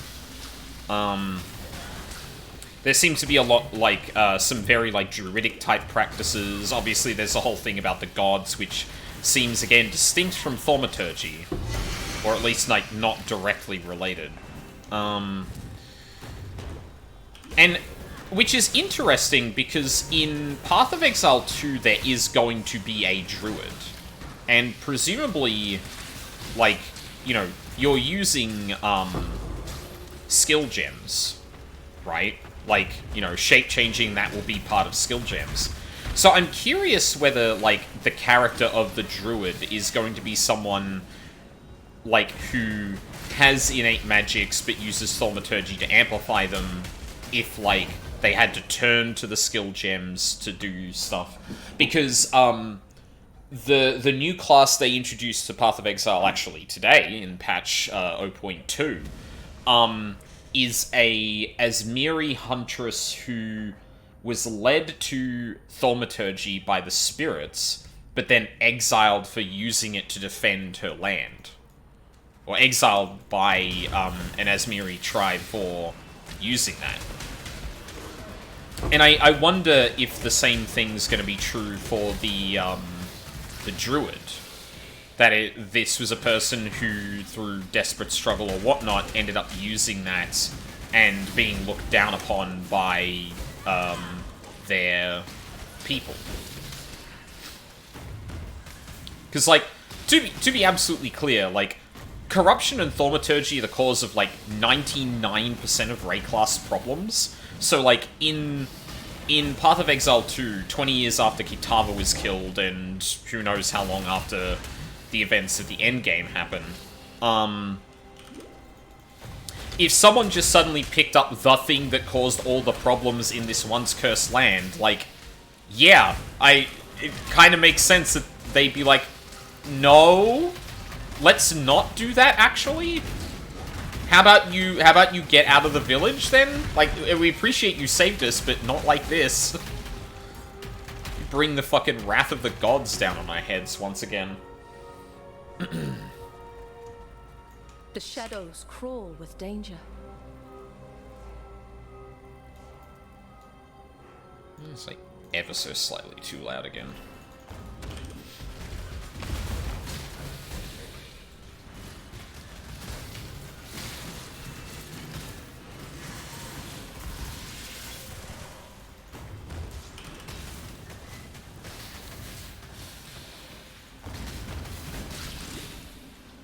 And like, I'm honestly also like really curious to see where all the cultures of Rayclast are at, like 20 years in the future. Like, what does the land look like after not being touched by corruption for 20 years? Because in this game, like, thaumaturgy has existed on this land for thousands of years. And as much as, you know, cultures do rise to heights before falling, like, it's been either accelerated or indeed the cause of the fall is because of thaumaturgy or corruption to some degree.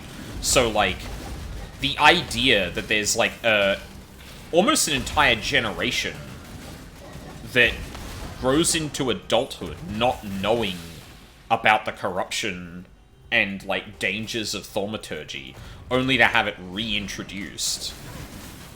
Ugh. I'm so fucking curious how all of that plays out. Because, like, there's suggestions that we're gonna see, like, some of the Azamiri, we see some of the Ezamites, I think, Vastiri? No. Who are Jun's people? I could probably go back to one of the acts and find out. The Karui, I'm pretty sure, come up in Path of Exile 2 at some point as well. Personally, I have my bets that the next, so, in Path of Exile 2, the Ascendancy, the thing I'm doing with, like, the Labyrinth and that to get extra powers, that's getting replaced with different mechanics, and I'm, like, based on some context clues, I'm guessing that the League that had a lot of the Karui lore in it is going to be the one.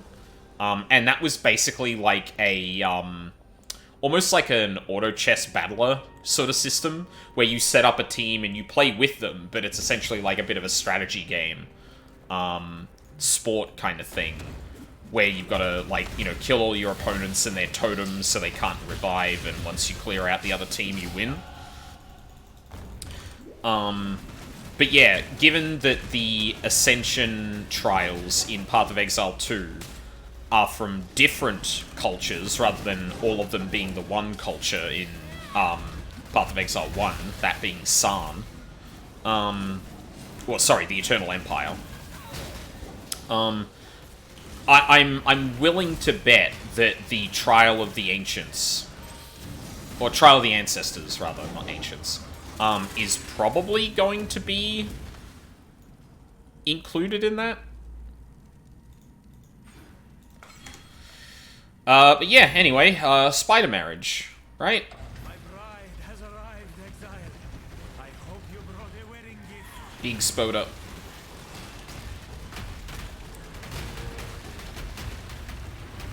Ah.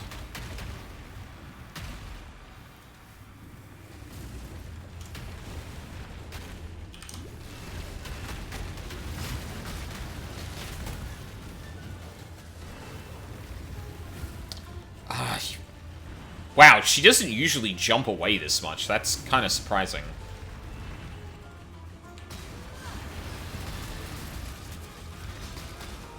Alright, there we go.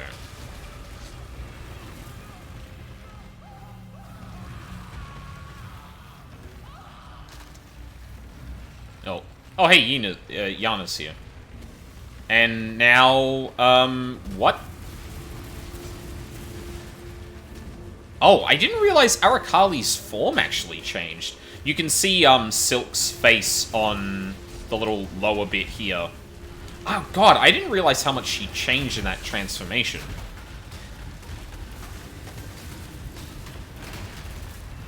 Anyway, die. You should have asked what some spiders do to their mates, Silk. Yep. True. Death is the true climax of perverted lust. Thanks, Yina. Oh! So can you just do that now, Yina? Many an artist of Asmerian descent has engaged in the sad worship of that sultry arachnid. But you looked in those hypnotic eyes and then ripped them out.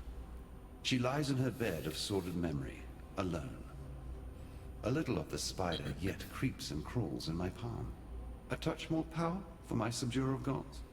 Oh, you know it. I don't think I'd pick this one up, though, because it's... Let your twisted form of lust die with you, Arakali. And yes, I am kink-shaming. Yeah, I think we're good. You hear that? No? It is spirit singing as does the fly who escapes the web. Yes, it is most happy with us. And with your strange friend there too. He is a god. Yes, I can see that much. But why he helps you? Of all questions, that one you must have answered to. Now I must return to Broken Bridge. So tired now. We will speak more of Silk and Sorrow then. Hello. Goodbye. No more from you. Yeah. So, this is also Val Ruin number 2 that just happens to open up into San. I think from roughly the same place, too.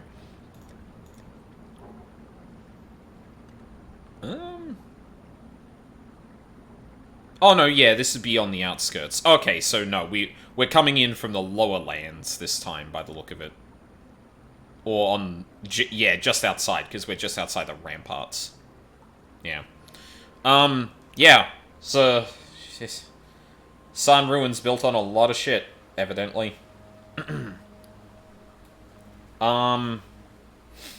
So yeah, that's Arakali down. And now, well, you know what? I'm not gonna spoil it.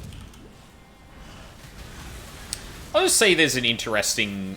well, things have gotten worse in San. There was already some problems with, like, automated defenses being activated because, you know, the blackguards, tried to get into the existing San city and, you know, a lot of automatons started attacking them. Yeah, there may have been a complication with, that whole situation now.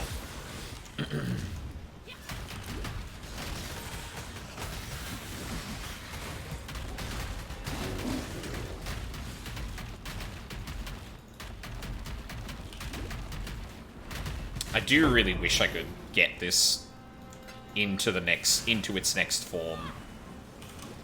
Oh, actually, I might be at 60. I guess it depends on how much I end up killing. It's kind of hard to guess, like, the levels you get through the game unless you're, like, really consistent, which I'm not. Because it depends a lot on the power of your build, and if your build tends to be pretty powerful, then you tend to spend less time killing enemies. If that makes sense. Because, like, you don't need to. Which means you get a little less experience, but you end up powering through the game at such a rate that your level tapers up with it. Disease Whereas... has infected San. Yep, and guess whose fault that is. But if you're a little weaker, then you do need to actually kill things to make sure they don't kill you, which means you tend to get a lot more... You tend to get more experience that way. Hey, Sin. Dodri Darktongue is the insidious infection that threatens to make septic the great and terrible wound that is San. However, any certainty that I had as to her exact whereabouts has been sundered by the sheer stench of her presence. Ugh. We shall have to deduce her location from those who know the area best. These locals that cling to San like hungry maggots. I mean, you don't have to call them that, man. Like, remember, humanity needs us. They're trying to help us, or we're trying to help them. Good to see you in San once again. I wish that we could be greeting under fairer skies, yet this city remains clouded in strife. Lunaris, eternal goddess of the moon, and her sister Solaris of the sun, have risen to reclaim what was once their own. Siblings equal in strength, mighty twin rivers converging, sweeping all before them. We are cornered animals, awaiting the deluge that will surely drown us. Yet there exists a pair of ancient treasures, the sun orb and the moon orb. They are our hope, our desperation. Okay. Let's talk to everyone before we start talking about this stuff. Good to see you're still soldiering on. With all these gods in past horrors wandering around Sarn, I don't assume anyone's alive and kicking these days. If Sarn wasn't mad enough, now we've got some whip-tongued hag cooking up a stinking curse in the sewers. Took it from her mother-in-law at first. But no, based on my meager historical knowledge, I reckon we have a certain Dodry dark tongue to contend with. Because women, am I right?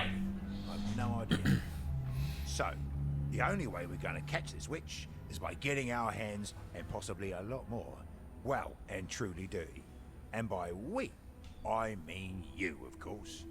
The sewers are no place for a simple businessman like me. Do us a favour. Head into them sewers and track that old hag down.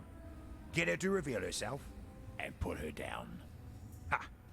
Better your eyes than mine, eh? Well, what about my eyes? Wait, what do you mean by that, Hagen? Good luck to you. Alright. Hey, Clarissa? Sarn is changing, and so are we who live here. There, Tolman. Don't you worry. I love you. I'll think of something. Oh, girl, no. What? You told me Tolman was gone. You were wrong. I found him. No, Tolman, I never gave up on you. His soul remains, flickering deep down inside. Oh, Tolman, I know you're in pain, but it'll be over soon, I promise. Girl, no. My heart aches for Grigor. I know the battle in which he's engaged. It's like my own. A fight to make sense of life in a land that deems life to be worthless. I don't know where he's gone, but I do know he's looking to find himself. His true self. As we all must do in our own time. That's a... Sorry, I don't even remember off the top of my head. What happens to Grigor?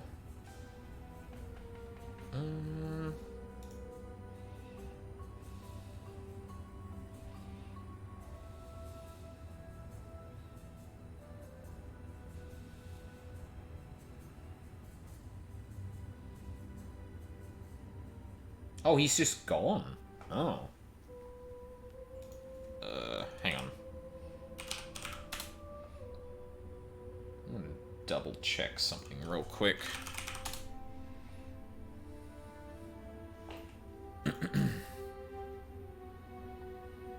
Yeah, no. Oh, that's a shame. I wonder what happened to him. Maybe a storyline that never got followed up on. Alright, what else have we got? By all accounts, Tarkus Veruso was a ruthless despot. A man to rival even the likes of Dominus. Yet his heart of stone contained one precious theme. His love for his wife, Kiara. So when the poor young woman died giving birth to Veruso's son, the grieving emperor threw aside his great convictions and placed his last hope in thaumaturgy, in the Ankh of eternity. Perhaps it was shame that drove Tarkus to lock the Ankh away, to steal such hopes from his descendants. It was he who had asked his people to turn their backs on the ancient arts, so what right had he to enjoy that which he forbade? Love gave him that right. Oh no. As I understand it, the Ankh of Eternity was somehow able to return the dead to the full bloom of life. There was nothing necromantic about it. Rather, it was a source of true resurrection. How it came to exist, I honestly don't know. A couple of inscriptions I read treated the Ankh as some sort of gift to Veruso from the Val. But surely the Val were long gone by Veruso's time, weren't they? No matter. Despite the vagaries of the Ankh's origins, Veruso used the Ankh to return his young wife from the deathbed to the wedding bed. The accounts are unanimous on that point. As it was for Veruso's love, so shall it be for mine. Clarissa, I think you may have stumbled across bias reports. Watch yourself. I get that feeling. I don't know why. Tala. Grigor. Grigor is the butterfly that has lost its wings to a cruel child. And this place of respite has become a cage for his pain. A breeding ground of bad memory. We spoke, and Grigor shared his resolve with me. He can no longer live with the torment that piety has injected into his heart.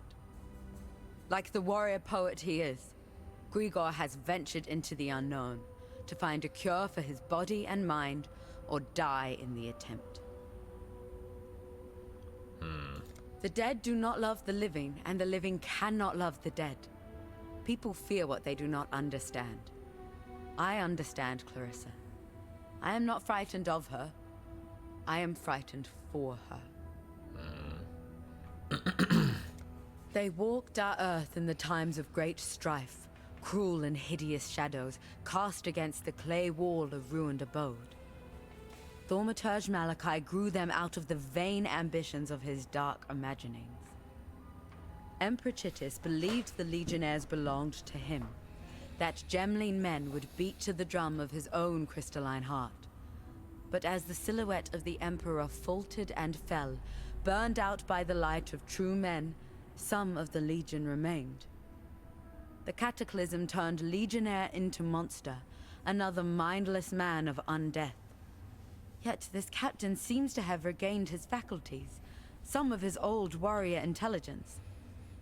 I worry for the rest of his soldiers, how they may grow from mindless killing machines into something far worse. Oh, goody. That sounds great. Why are you still standing there? Ouch. Excuse me. You getting there? Quite the pretty pair, aren't they? Yeah, it's pretty bloody disturbing. That girl was once the sweetest lass I could name. Nowadays she's barking as batshite over that living corpse of hers. All it would take is a quick hard bash with a rock, and Tolman would no longer be a problem. Tempting, don't you think? Oof. Damn, Hagen. Needing my eclectic expertise again, are we? Solaris and Lunaris got front and center stage among them folks at the Eternal Empire. Solaris was thought to be the light of leadership, guiding and enlightening each emperor that sat the throne. In practice, most of them emperors turned out to be a bit dim. But then history and theology have never quite seen eye to eye. True. As for Lunaris, a goddess of the moon and earth, the mother of dreams and inspiration. Doesn't sound like a bad lady until you consider that dreams harbor nightmares and that inspiration is just one notion shy of insanity. You got another warrior poet here. Grigor left without a single word to me, rude bugger. But I suspect his poetic soul has been drawn back home to a long journey, but a trip worth taking to find solace among one's own people. Of course, they'll get quite the shock when they see him. Let's hope familial love is as nearsighted as they say. There are the fine tales Grigor will be able to tell them, of course. Come to think of it, now that Dominus has been knocked off his perch, there's nothing to stop the Izamites from learning a thing or two from Grigor's stories. They might even consider invading this jewel and raid class tarnished crown. I certainly hope they have just such an eye for opportunity. A man could make a tidy sum helping said invaders navigate San, and it's many as it. This man has one thing on his mind something nice, huh? at all times, and it's profit. Alright. Time to go hunt us a witch.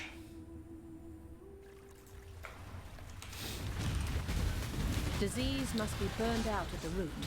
So yeah, a lot of bad shit happening right now. Two gods who are fighting each other got resurrected, and Dodri is just in the sewers just cooking up the worst stink imaginable. Curse so bad you can smell it.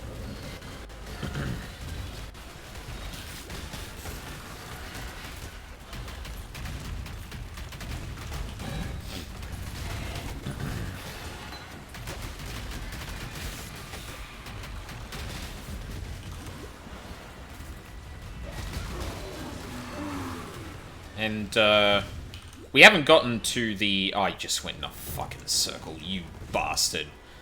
Oh, that's evil. Why? Dodri? How dare you? Ow.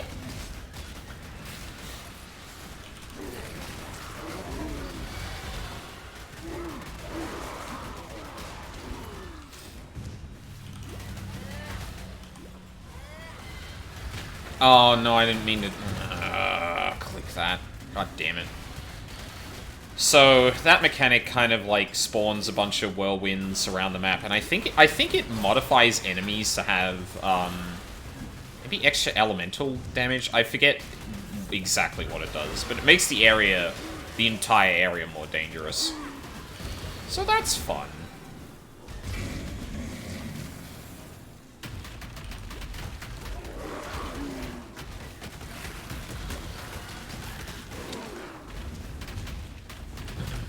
Yep, tornado.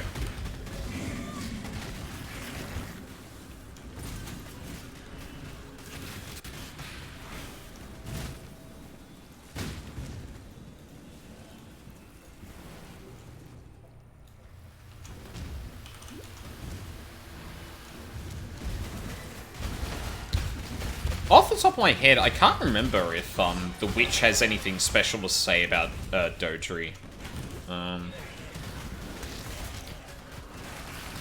I really should, like, try and get, like, recordings of the witch going through the campaign. Oh, and, one of the things I was worried about, speaking of the witch, one of the things I was worried about regarding, Path of Exile 2 is kind of the characterization of the witch. She has a very, like, wry sense of humor, similar to the Shadow, where... they're constantly looking around and not taking it too, like, they're not taking it seriously in the sense that they're very, like, serious, but, like, they're always coming up with, like, quips and shit like that to say and comment on, rather than, like, you know, being gravely, stoic like some of the other characters are. And it seems like that may have gone away for the witch, at least so far. I'm hoping, like, it's just an impression I've gotten from, things, but I also don't want to look too hard in case I get spoiled. In the meantime, Hag.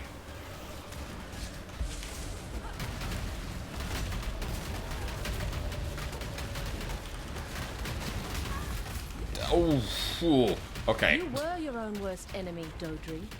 But I suppose it's me now. Once more into the breach, and once more we return victorious. Although I have to admit, I did not relish the sensation of imbibing that foul witch's soul. I felt decidedly unclean.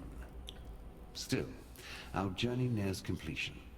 To the north lies Highgate, and the cessation of our efforts to extract the dark ember from my dearly departed beast. And none too soon.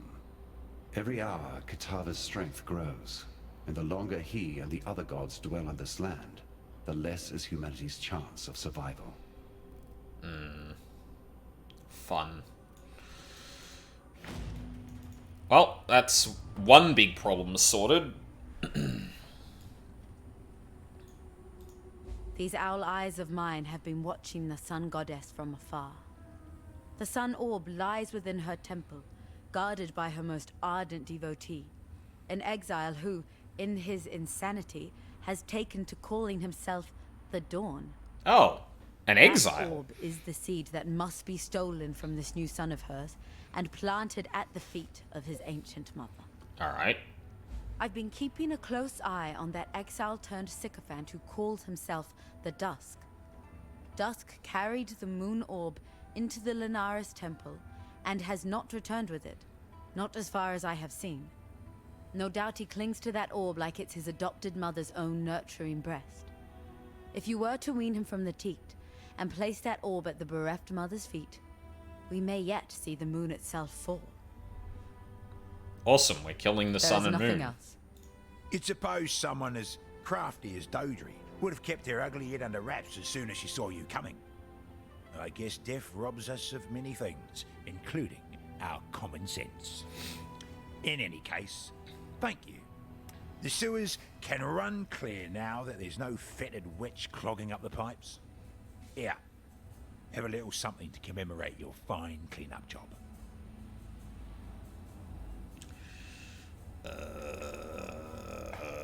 Tell me something. Oh, God damn Any it. chance you might be willing to join forces and turn a healthy profit with old Argon? You ever heard of the Wings of Visteri? Not just another damned artifact. This one was the highest symbol of the office of the Meraketh, held by the Sechima of Sechimas. Maraketh. History books Fuck. will say That was the the wings other were last worn one by I was Sechima thinking of, Asenath, Path of Exile 2. the Golden Sechima, the one who went and got herself murdered by Hector Tertusius.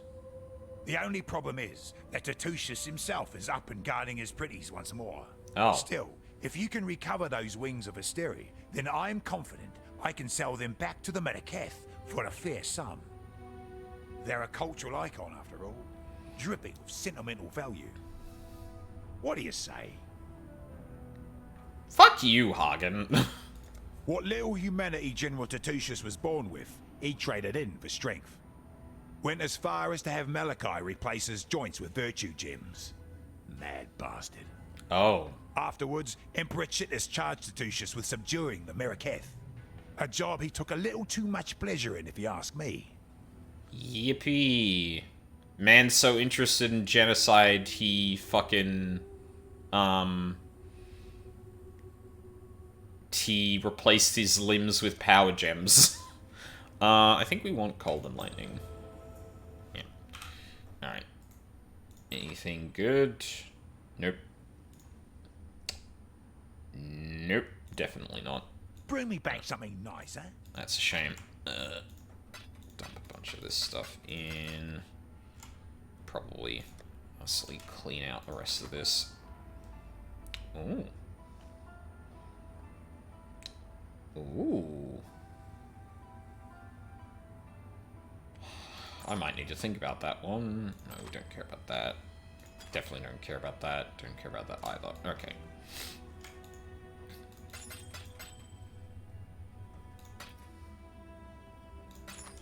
Stay out of the shadows. They bite. I'm perfectly acquainted with shadows, thank you, Hagen. What are we at? 59. Get rid of that.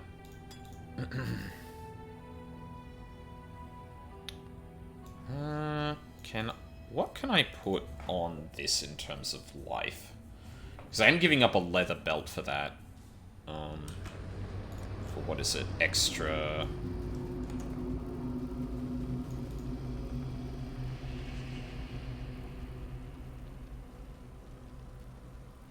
Oh, that is losing a fair bit of fire. It would probably knock things out of balance more than it would balance things, actually. No, we'll keep it then. Alright, so we've got 2 goals to go to now. Each on different sides of the city. And they're basically the entire next area is a gigantic loop that you can walk through. Area to area, all the way back to here if we wanted to. But we're gonna do part of the speedrun kind of tactic here, which is go up the right path up until we can get all of the quests done, and then we loop back around the left way, circling around to... Oh, yeah. So you got the... In fact, I'll point this out on the map. So one of the temples is here, one of the temples is here, or around there. So we're going to head up here before the temple to get all the quest objectives here. Then we're going to swing back around to get the quest objectives before the tower, or before the temple, actually go to the temple, then cut across here, go to the second temple, and then go from there. Our final destination being just here on the map. So yeah. Oh, actually, I don't think we spoke to someone very important before we moved away here. Yep. Exile, you've helped me before. You can help me again, can't you? My hope waits for me to the east, tucked away in a shrine in the Key. The Ankh of Eternity. Veruso, Prima Imperialis, placed it there himself at the dawn of the Empire. If the legends are correct, the Ankh has powers over life and death. When paired with the correct Asmerian ritual, I've learned the ritual. All I need is the Ankh of Eternity, and I know I can bring Tolman back. Properly, this time. Will you retrieve the artifact? This time? For us? I've tried, but the creatures around the shrine... simply too dangerous. Yes, Tolman, I'm getting to that. I've already prepared a site for the ritual out in the Key. Please, meet us there with the Ankh, so that I may yet breathe life into my dearest love. Oh, girl. Bye. Well, I will help you on this misguided journey, if only to see it fall to dust in moments.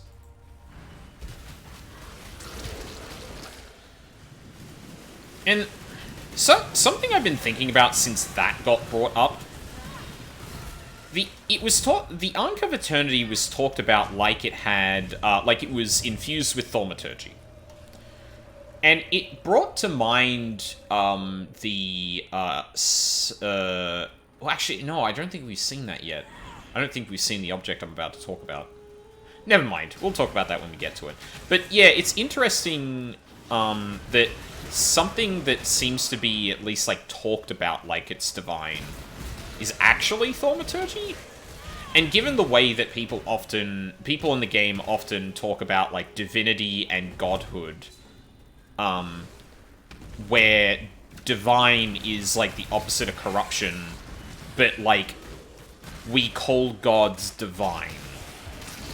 Like, that's just a way we talk about gods. I can't tell if it's, like, an actual, like, cultural misunderstanding or misapplication of the term, or if it's more in line with, like, and there it is. The amulet, it whispers to me. Huh? Horrible things. Cool. Yeah, that's the thaumaturgy talking. Yeah, I can't tell if that's, like, a mistake or if it's, like, a cultural misunderstanding, right? Because it could be that the, Ooh, hello? Oh, I didn't have enough. Right, okay. I was gonna say, what the fuck? Oh, that... Okay. Awesome. Hey, can you not? Thanks. Thanks. Could you not? I give you to the earth. You Hi, are Einhar. welcome, Omen.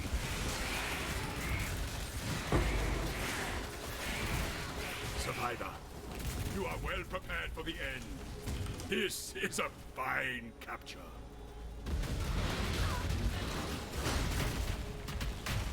Now we've got some long sections of no story where we just need to go and get a bunch of quest objectives, so... Probably just gonna yap about whatever. Ow. Do not worry, little beast. Oh my god, there are 3 of them behind me, Jesus Christ. We will be best friends, beast, until we slaughter you. Alright. So here is the resurrection site. We're going to drop a portal there. And then go and find the other exit to this place. Einar will write a mighty poem. Now, I do need to be careful about the time I actually spend here. Because I need this area to survive for a couple more quest objectives. So I may actually need to come back here via the, well, via an adjacent, waypoint that we'll find in a minute.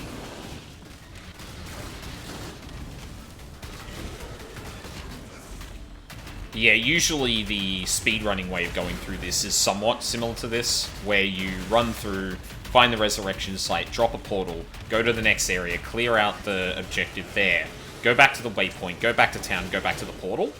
But obviously ignoring a bunch of dialogue because, you know, you're speedrunning.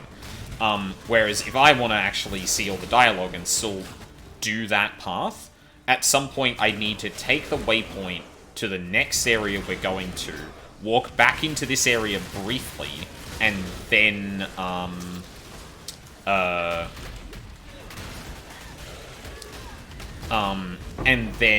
move on with what we're doing. So, hopefully, I don't actually lose the portal to the resurrection site, because otherwise it's a pain in the ass to find again.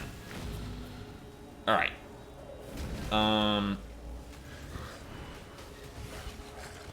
Oh, I think we're just gonna run into the gemlings, then. Hold on. I wonder...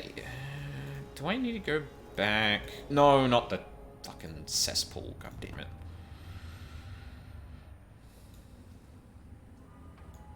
Oh, yeah, she does. I was out hunting food for our encampment. Like a prowling cat I was, but what I saw, marching across the ruins, made me feel like a little mouse. Gem-studded warriors pounding the earth, led by their strongest, a captain. I've known of these Gemling legionnaires, how they were once the personal swords of Emperor Chittis. But now they rise again, with this captain at their fore. Swallowing my fear, I followed the captain and found a force being gathered within the Grain Gate. Exile, I know it's not fair for me to ask. You have done so many things for us. But if you were to find the captain and slay him and his men, I would honor you greatly. Our little town would not survive an onslaught such as the captain is likely to enact upon us. Yeah. Why are you still standing there? Rude. A bunch of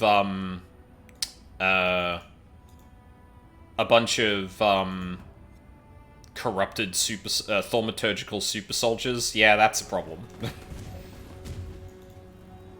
Let's just pop back in here to refresh the area and then run back.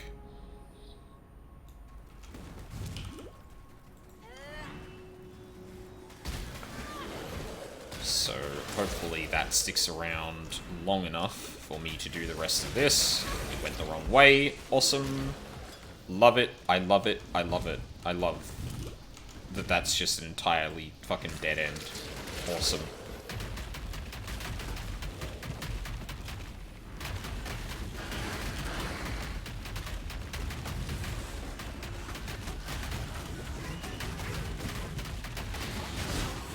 Bring the beast in my sights. Oh, hang on, huh? Thank you for coming along. I could use that life regen. Oh, no. No, I'm not fighting you. Sorry. No, I'm good. I'm good. I'm good. I'm fine. Thank you. Thank you.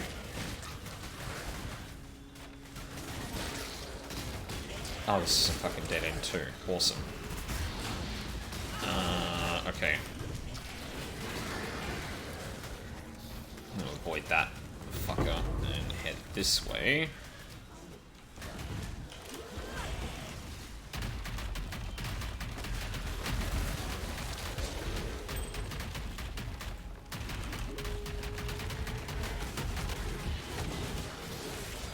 Yeah, this is gonna be it. Hi, everyone. Die. Let the birds feast on the rotting corpses we of will those be best abominations. Friends, More useful until that we way. slaughter you. Captain Osiris. Remain in the warehouse until I personally Malachi? In the unlikely event that Chittis should fall, you and your fellow legionnaires will be safely beyond the perimeter of his heart gem's influence. You men and women are my finest work yet. I would not lose you all to some aberration of chance. Malachi, Thaumaturge Laureate. Man, fuck this guy.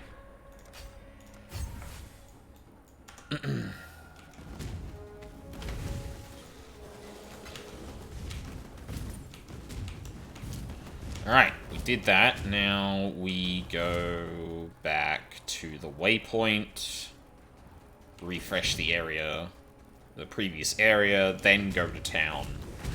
talk to Momoa and go from there. Oh, I guess... no, you know what? We could probably just go straight to town. And then straight to the key.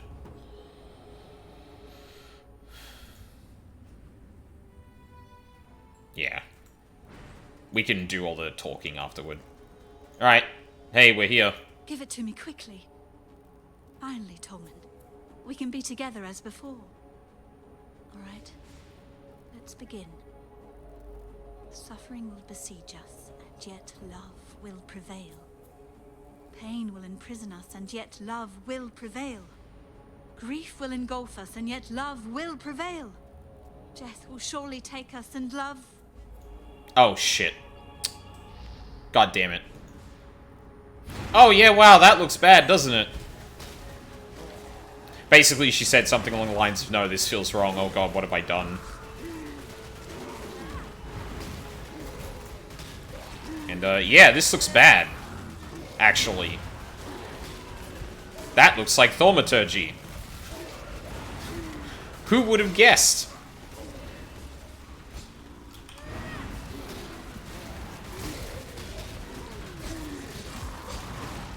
Now, the annoying thing about Tolman here is that he ends up having an ability that explodes corpses. And right before he activates, you spend a shitload of time killing enemies. So if, for example, you happen to stand right here and Tolman starts walking through all the corpses, they all explode, dealing a shitload of damage to you. How could I have been so stupid? Veruso didn't hide the Yunk out of shame. He hid it out of fear. Out of... Oh my. What did the Yunk really do to his wife? Everything I saw, that I read, lies to cover the truth of what Kiara had really become. All right. I'll destroy the Yunk. We've come a long way since Veruso's day, so I'm thinking I can manage where he so sorely failed.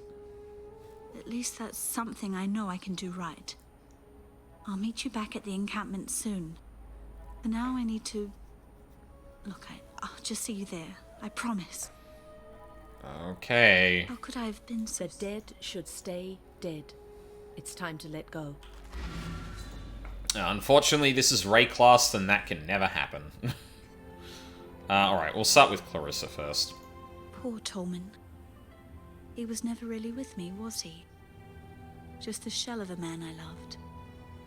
Wherever he is now, I hope he is at peace, and that he can forgive me for not being able to let go.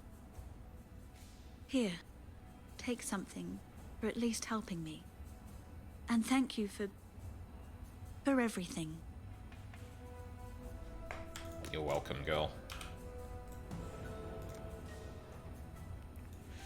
Yep, we got that. So I think we start traveling down here now. So I can go and grab these guys. Yeah. Don't remember... At some point I need to do a route change, I think. Fuck, I forget where this build ends up going. I know we get Storm Shroud eventually at the end game, but I'm probably not going to play it that long, so it doesn't really matter. I should probably have the Path of Building build up, but... My courageous hawk removes yet another snake from the long grass. I offer you a reward, but my mind remains unsettled. The captain lies rotting in the ground, buzzing with flies. But if Gemling Legionnaires can regain their sentience, then can all the monstrosities of the Undying do the same? My thoughts turn to the burrows and chambers beneath the earth of San. Could there be some new, undead civilization growing and preparing itself underground at this very moment? Such thoughts do not make for easy sleeping. I bet. Well, it's a good thing that there is definitely not a deep underground cavern that we navigate in this game as a mechanic and have seen undead in. Anyway. Moving on to the left side of the map now.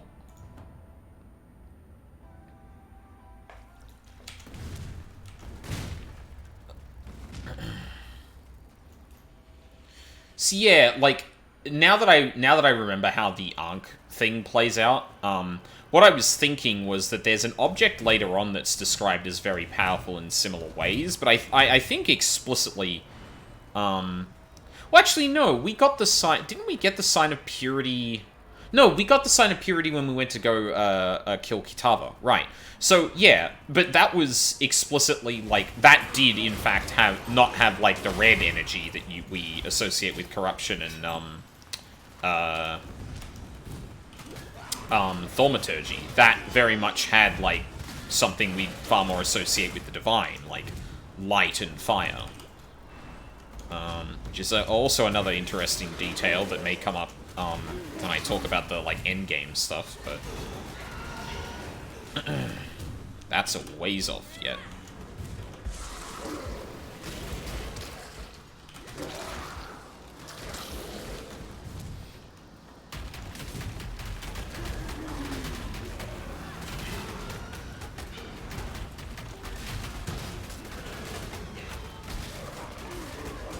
Should really try and get some onslaught, actually. Local, need your aid. Maybe I should go and get that before the spell suppression stuff. Make things a bit faster. Hell, I probably should have been doing that before I got the spell suppression stuff I've currently got, but... oh, hindsight and all that. I do like having a bit of particular spell suppression wheel, because it means that what it does is... yeah, you recover 50 energy shield when you suppress spell damage, which basically fills my current energy shield to full. And it's a nice little defensive layer that, like, oh yeah, every time you take damage and you successfully suppress it, you just get, like, or you just get effective health back. It's very cool. So long as you're not being hit too hard. Like that! Oh, hey Hector, how's it going? Die.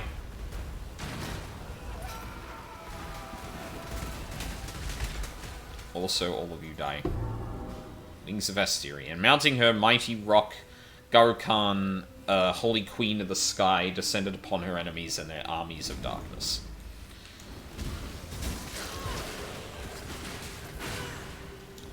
Alright. So. Actually... I should go back to town real quick. Because I think there is something that we need to discuss. Yes, there is. You found them! No easy feat, I bet. How's old Hector these days? Not so good after you crossed paths with them, am I right?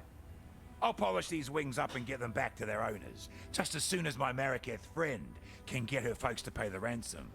Price, I mean.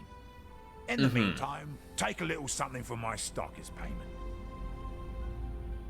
Okay. I think I want Viridian. Well, they're forged from solid gold. I can tell you that much. But I suppose that's not really what you're asking about. The wings are a treasured piece of the Mariketh heritage. Back when the tribes quit their squabbling and joined hands to battle the Eternal Empire, the wings were seen as a symbol of their unity. The Golden Sekhema wore them as she led the whole bloody Mariketh horde against San. She was a single greatest hope for the Mariketh, was that Asenath. Hector Tatusius crushed both their hopes and their precious Sekhema. Oh. Don't Ouch. do anything I... What do you want? Oh. If I am a watchful owl, then you are the courageous hawk, swooping with sharpened talons to wrench the serpent from the child's neck. Clarissa will bear that wound for the rest of her life. But I'm glad you were there to save her from following poor Tolman into the dirt. Perhaps now that Clarissa has lost her love of death, she will finally be able to embrace life. Go with courage. Need something? Something else to talk about there. Oh, hey Sin, what's up? In Azaro's grotesque little garden, you'll find an old friend of mine, the yawning maw that is Hugo. but a self-portrait of what that pathetic creature has come to believe about the nature of fear. Those who look upon him see their own fears reflected in his horrifying visage. Fun!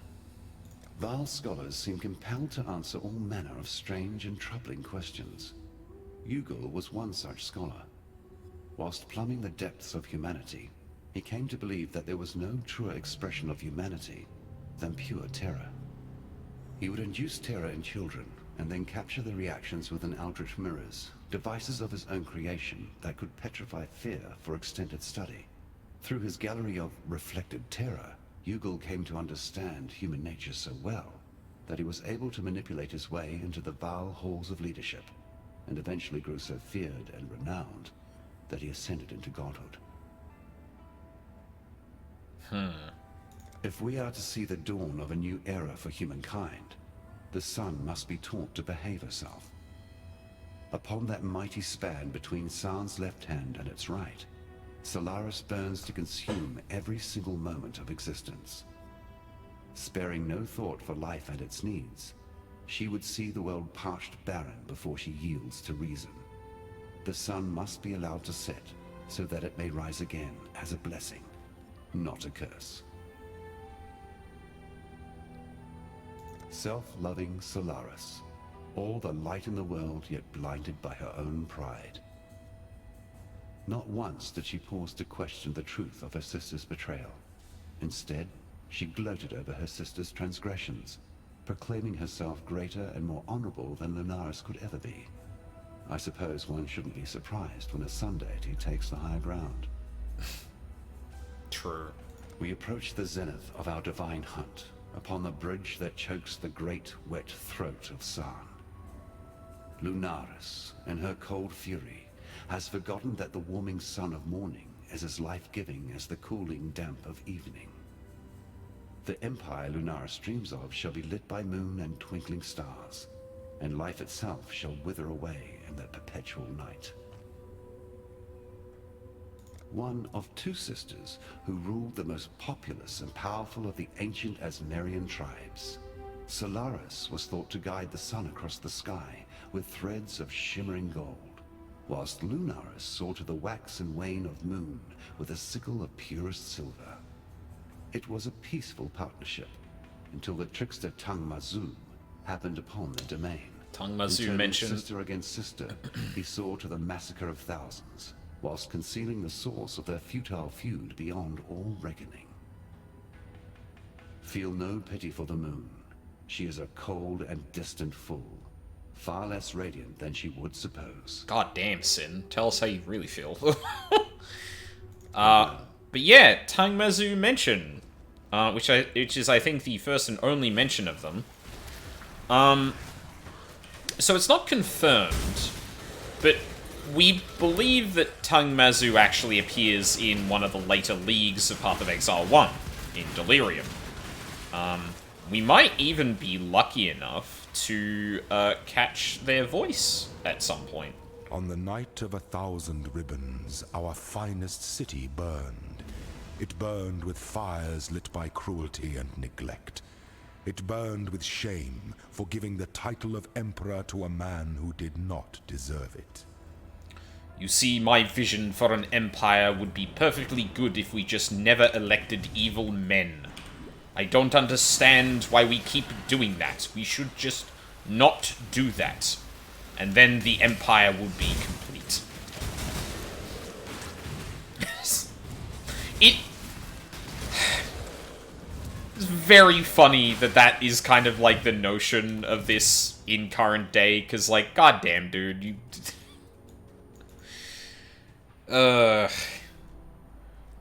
It's just a very, like, I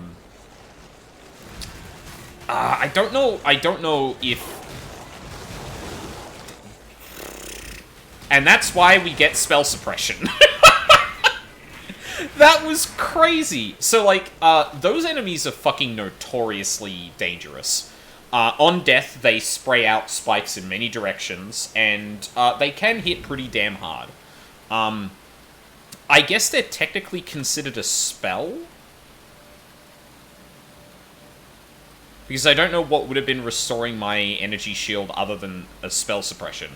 But, yeah, they're notoriously hard to get rid of because they, especially in a group, they will all explode and all hit you at the same time. So it's very hard to mitigate that through any action you take. Dodging them is pretty hard. Hitting a life flask fast enough that will heal you fast enough is not good enough. Evasion, because it's kind of an entropy system in terms of, like, you will eventually... It's not just random chance. Like, if you have a 60% chance to evade, it's not just a 60% chance. It more describes the rate at which you will dodge things. You will dodge 60% of things. But that's, like, one of the best ways... That's, like, one of the most basic ways to avoid that. Evidently, just having a little bit of energy shield and spell suppression is also a way to deal with that. Well, that particular node, I guess. Why am I doing this one? Now, keep in mind, that doesn't prevent me from dying. It just prevents me from dying to that particular thing. And also, I do have to get lucky, because spell suppression is straight up a chance.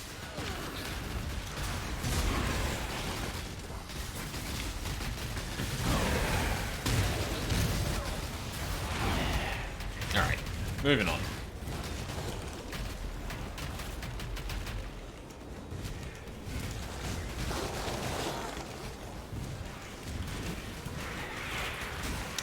Alright, something's increasing it by like 1530.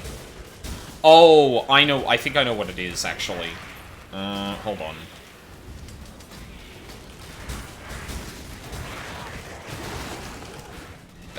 I don't think it's spell suppression. I think I'm gaining energy shield on kill.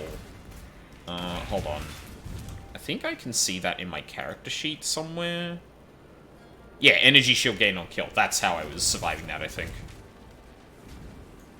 I wouldn't be surprised if the spell suppression had a part in it, but yeah. Simply kill enemies while you're being hit, and you won't die to infinite spikes. It's just that easy.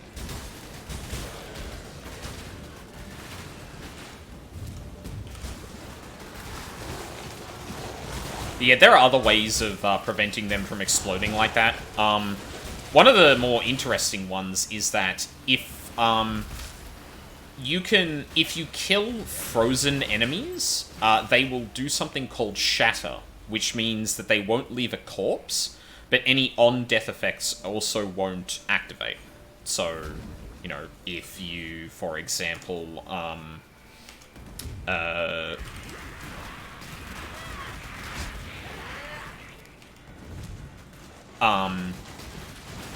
if you've got a way to, like, freeze enemies before they come in contact with you, and then you hit them quick enough to kill them, anything they would have done on death, except I think, like, rare monster modifiers, I think they still go off. But, like, basically, abilities innate to that monster will not actually trigger. So, it's pretty cool.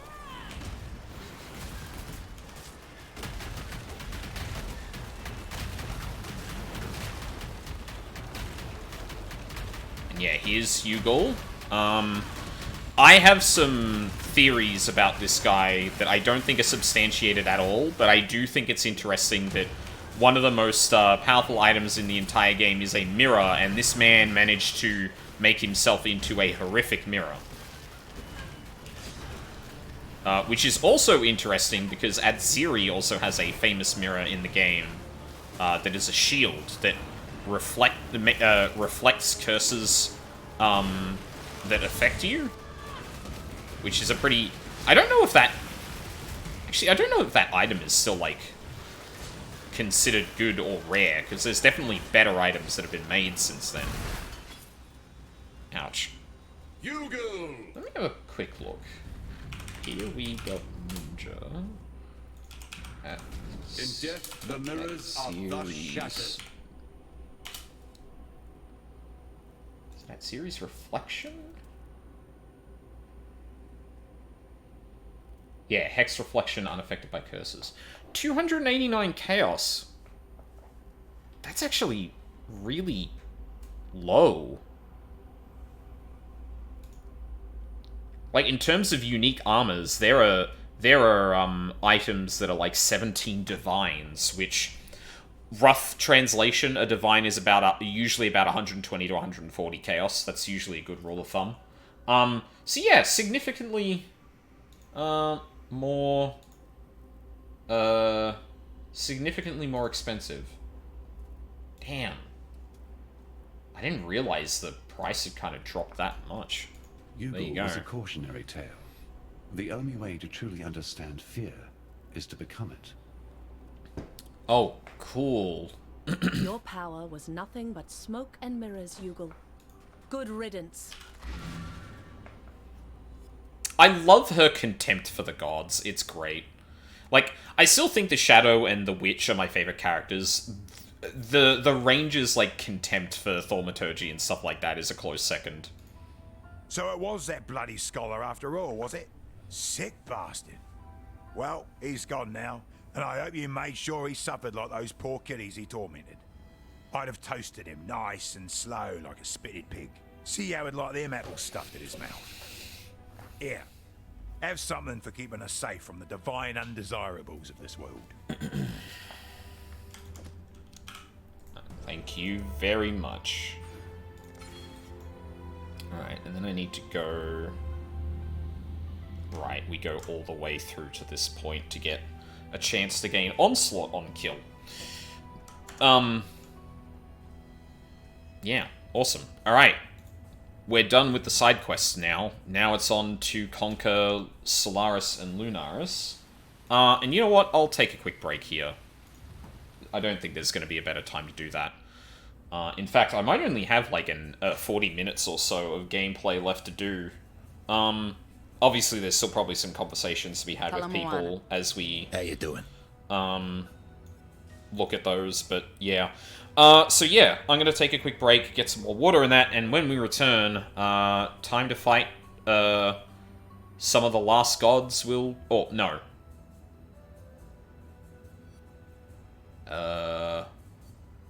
No, there's 2 more after this one, at least. Well, the last 2 major gods we need to fight.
I'm back.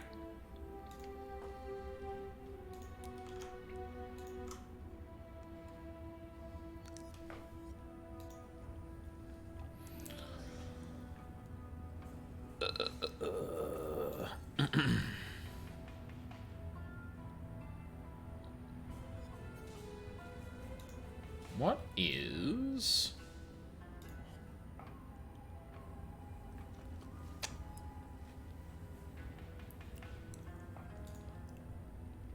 Okay. I think I'm good. Yeah, so, last two things to do are basically sweep across the top half of the map, with the only things to do being kill the people who have the orbs. I didn't need their portal, that's fine. But I think I just lost the bathhouse map layout. Oh no, Wait, what? But the portal died, why?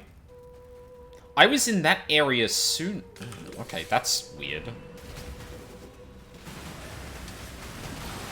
I was fully expecting to lose this map. When I got up and realized I hadn't actually used the... or been in the map recently, or been in the area recently, but no, apparently not.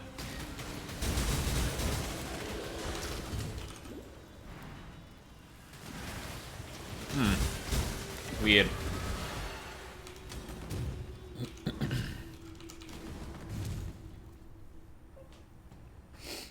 Alright.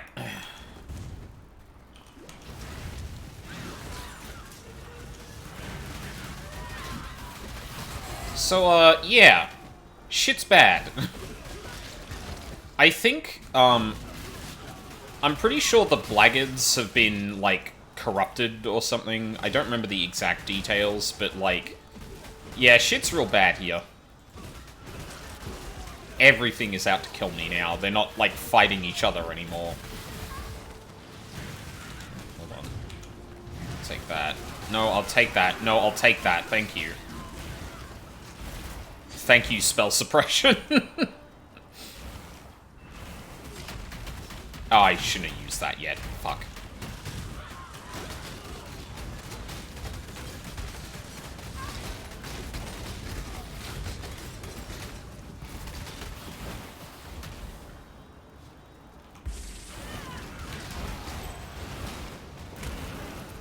Die. Nightbringer Lucius.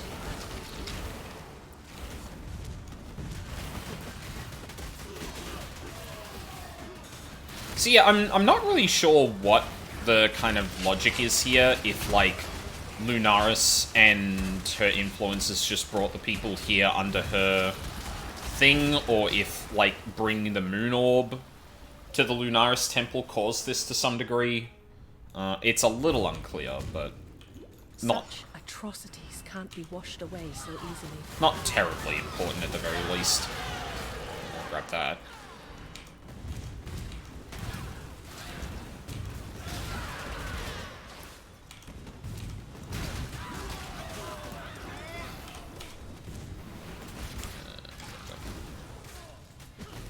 Ways, there we go.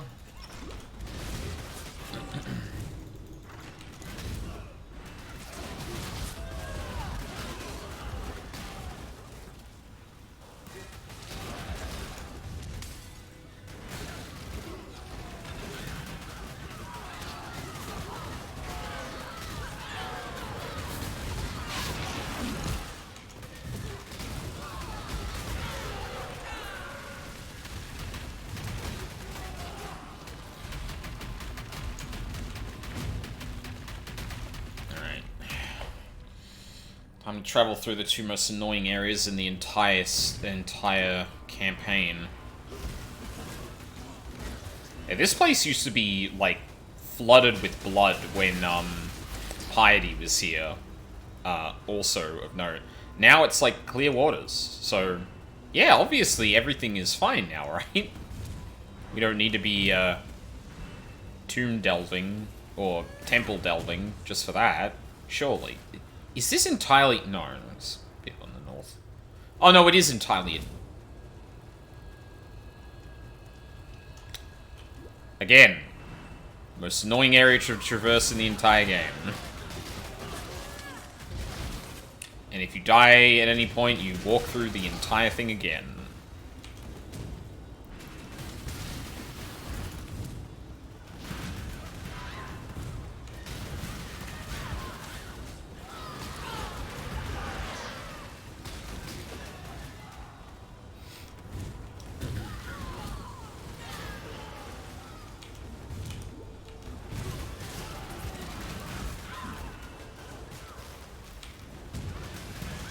I talk more about Tangmazu, but I'm hoping that we actually get to,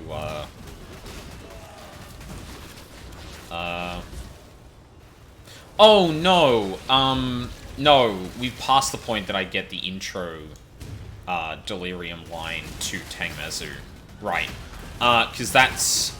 I think you kill Innocence and he starts appearing, if I remember correctly.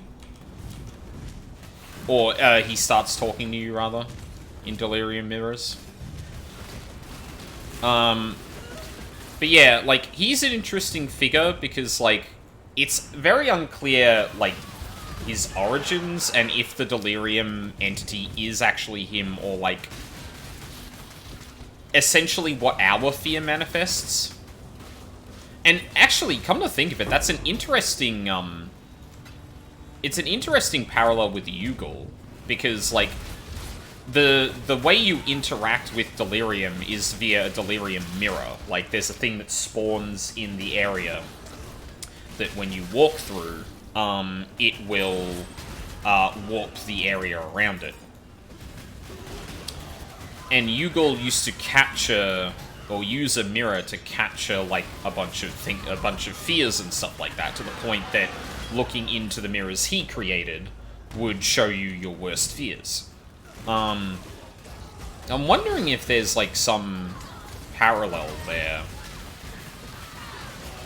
I don't remember the timeline between, like, when Solaris and Lunaris existed as compared to the Val. I want to say the Val might have existed before then, which may mean that Tangmazu could have been influenced by the Val.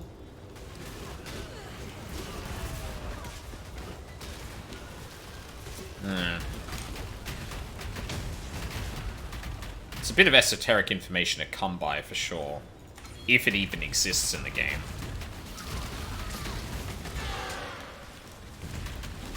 Oh my god.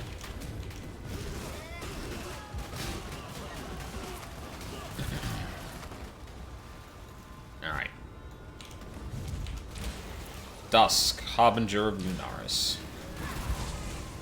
Die.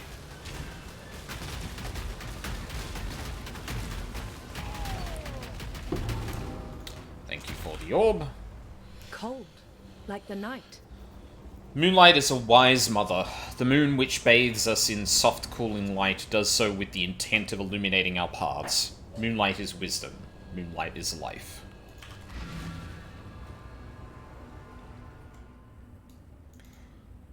But yeah, it wouldn't surprise me if, like, Tangmazu might have been somewhat inspired by that. But it's also unclear what the origin of the Delirium even is.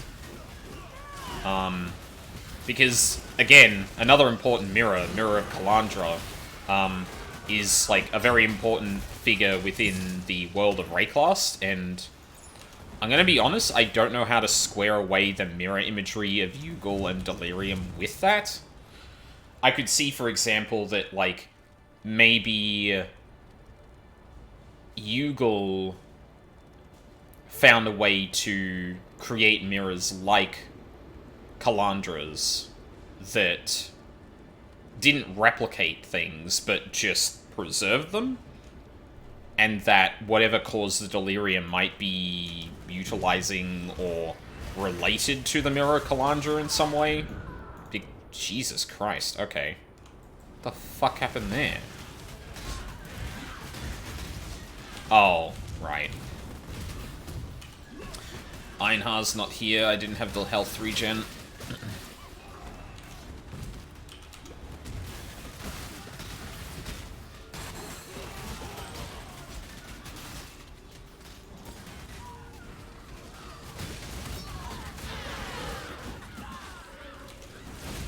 And yeah, Hey, look! It's another war between enemies again. God, this area loves battle. Everything in this area loves fighting each other. Or in this even city.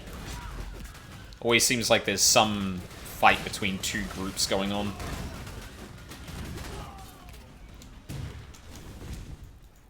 Did the music cut out? What the fuck? That's weird.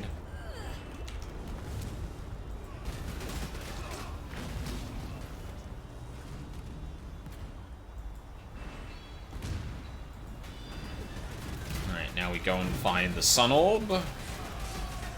Oh, actually, you know what? Let's go talk to people at camp and see if anyone's got anything to say. What do you want? Come over here. Nope. Hello. Tolman? Tolman? Tolman on the map? Tolman? Okay. Yes? Not even sin. Alright. Alright, let's get her done.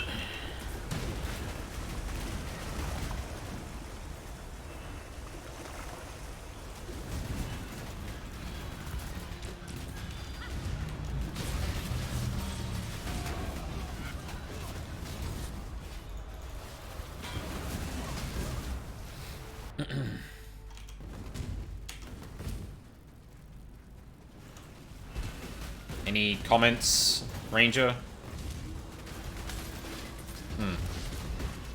Interesting that there's not one... I feel like there was one for the Witch here, but... maybe not all of them have, distinct voice lines here.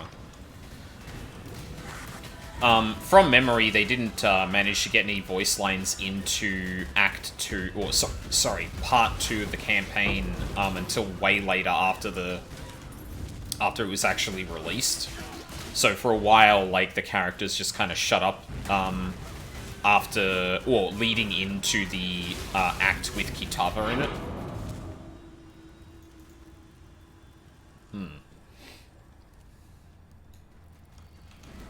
I have to see if anyone's kept a record of the voice lines that got added.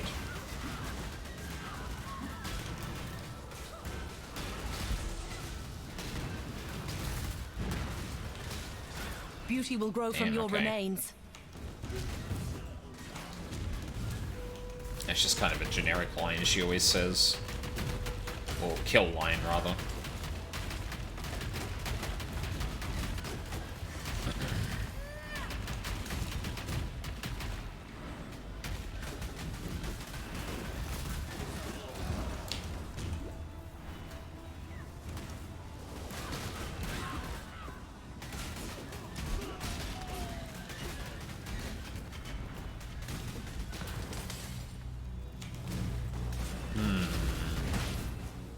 I just had a thought.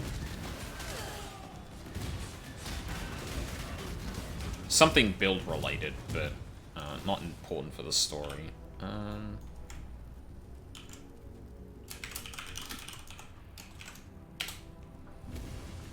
Anything about maximum fire resistance on this side of the tree? It doesn't look like it.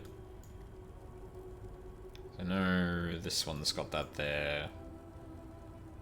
There's some resistance stuff over there as well. Oh man, I forgot there are two of these now. Jesus.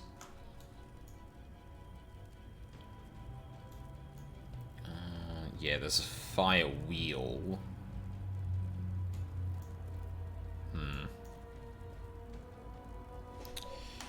No, that's fine.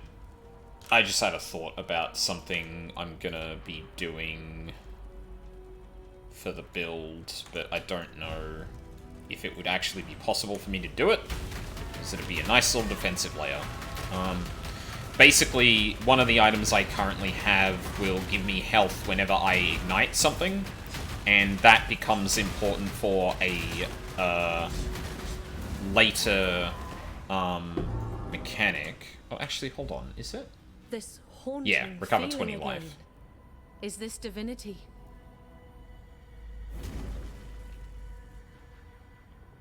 Wait, recover 20 life when you ignite an enemy. Don't I need more than that? The sun is a devoted mother. She casts her golden blessing on the crops of the pious and makes barren the fields of heresy. Sunlight is belief. Sunlight is life.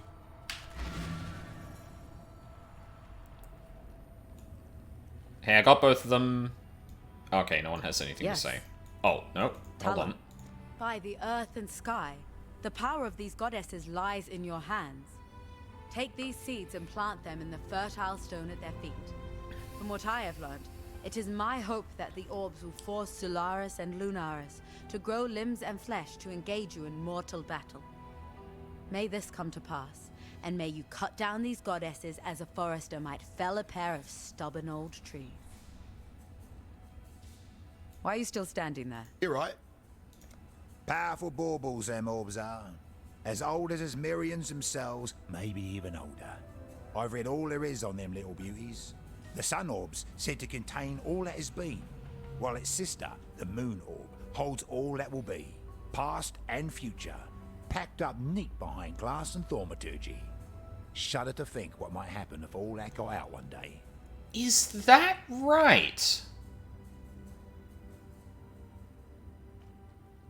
Huh. Bring me back something nice, huh? There's a lot of talk in later leagues about one who can see the future and one who sees what has been.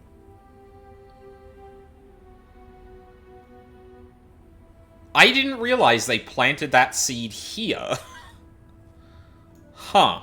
Yes? I don't think you would have anything to say about that. What about you? No? Alright. Well, time to bring this act to a close, then. Oh, actually, I don't know why I did a new instance for this one. That doesn't bloody matter. It's the next one that I care about. I was right, 62. Probably not getting 63 before I get in there, but, you know. It is what it is. I didn't make the new thing.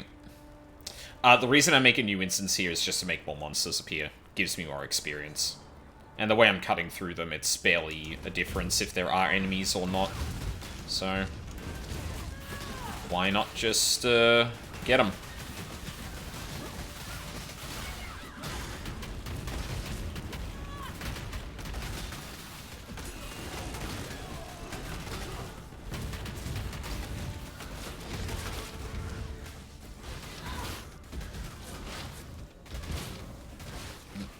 Out, get another thing. Awesome. Alright. Time to fight the two gods.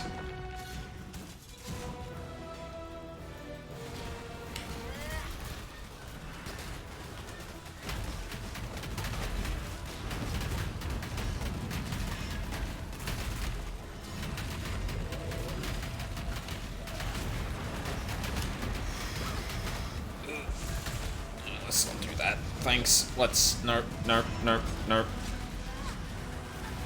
Ow.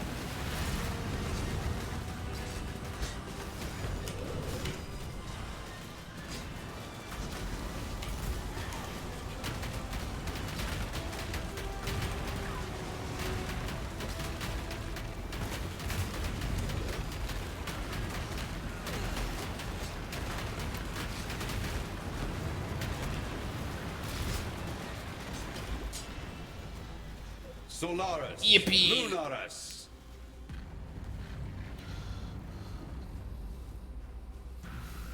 Eclipse cold pride, flaming rage, and pass beyond this human age. Sun and moon return to their rightful places, leaving our path now clear. Highgate lies ahead, Beastslayer, and a debt that is long overdue. On this road there are the goddesses of Marraketh to be reckoned with, and they will not take kindly to our endeavor. Regardless, I must enter the corpse of my beloved beast, and wrest our sliver of hope from the life you so blindly took. There is no prophecy nor portent, no epic nor allegory, that can promise your survival in this great journey of ours. For despite your trappings, you remain most certainly, irrevocably, mortal. Yippee. You two could have changed the world. Instead, you let petty jealousies consume you. Pathetic. I fucking love her. she's so done with everything. It's great. Because, like, there are other characters who are similarly serious about all of these things, but just, like, the fucking... Again, I used the word contempt earlier, and it's really accurate. The contempt in her voice, talking about the gods and shit, is so fucking good. Anyway, it's the point you've all been waiting for. It's Blood Aqueduct, baby! Everyone give it up for Blood Aqueduct. Thankfully, you're not going to see me grind this to get to the point in the build that I want to, so I'm going to save you all from that.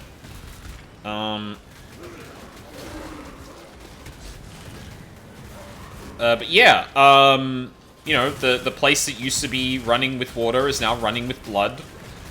I'm sure this has nothing to do with the beasts we killed. None whatsoever.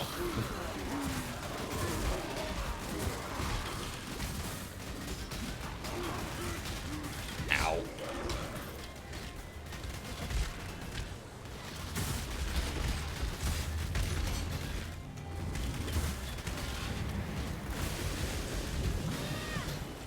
Ow. Ugh.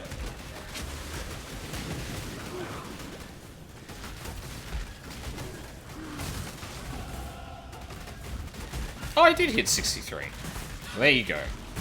Well, I guess I wasn't really accounting for the trip through the Blood Aqueducts, because I thought thought it was going to be a bit longer before we got here, but here we are.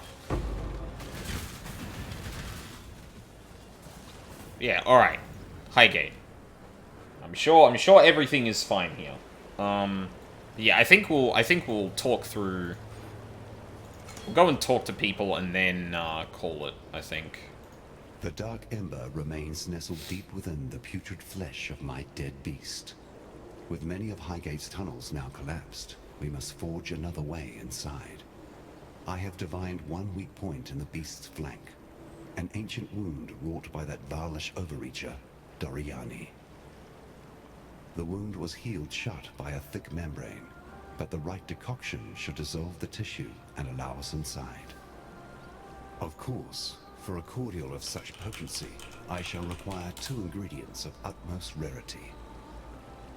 First, our viscous concoction shall require basilisk acid, a princely poison which drips from the caustic heart of the basilisk, and Trathan powder, an explosive substance oft used in the mining of virtue gems. With these 2 bitter harvests, I shall brew something worthy of eroding the membrane of my decaying pet. A concentrated liquor resulting from heating or boiling a substance, especially a medicinal preparation made from a plant. Versus concoction? A decoction is specifically a concentration of a single substance through heat. A concoction is a combination of several substances merged together by heating. Huh. There you go. Within the ruins of Highgate Refinery you shall find it. Trathan powder. A slightly more unstable blend to the kind found within the celebratory rockets and illuminations of Trathus. This devious mixture of crumbled chemistry was once used to blast holes through even the thickest mountainsides. It will ensure that our mixture has the brute force required, though one should tread carefully within the refinery. For General Adus and his elite legionnaires sought refuge there during the first moments of Malachi's cataclysm. If they remain, they will be creatures of darkest discipline, strong men in health and life, made even stronger in corruption and death. Fun. Basilisk acid drips from the hearts of those venomous monsters, though I cannot blame them for their disposition. They are tragic creatures. Theirs is a sorry tale more closely tied to my own than I care to dwell upon. Alas, the forging of my dark ember produced some rather unfortunate byproducts. But we shall not see any success if I am to dwell on those past eras. Huh. That's interesting. Hey y'all, how's it going? What you want, lover? We can't stay here. Not with all this blood. Where do you expect us to go, Vanya? We have our whole lives here in Highgate. I don't know. West, perhaps? The Ezomite lands. I don't care. Just somewhere that has unpoisoned water. Oh, Beast Slayer. Good to see you again. Even if you have happened upon us in a rather unruly time. Shush now, sweetie. There's no need to bother them with our woes. No, what happened? Oh, I'm here for the I drama. don't know. I can see on your face you haven't heard. It's Kira. She's gone mad. Absolutely bonkers. She's abducted Ayun. Stolen off with her into the desert. And to make matters worse... The whole of Highgate is in a state of disarray. There's beast blood in the water. Usurpers are eyeing up the throne. And the old gods have risen. If you want my advice, get out of Highgate. Or save us. While you still can. You must have Damn, okay. Women like us before? Relic hunters. Collectors of rare antiquities. Anyway, Vanya and I are the best in the business. And we need your help locating a particularly rare item. Sweet, I was working them into it. It's an ancient sword, belonging to the Maraketh goddess Garukan.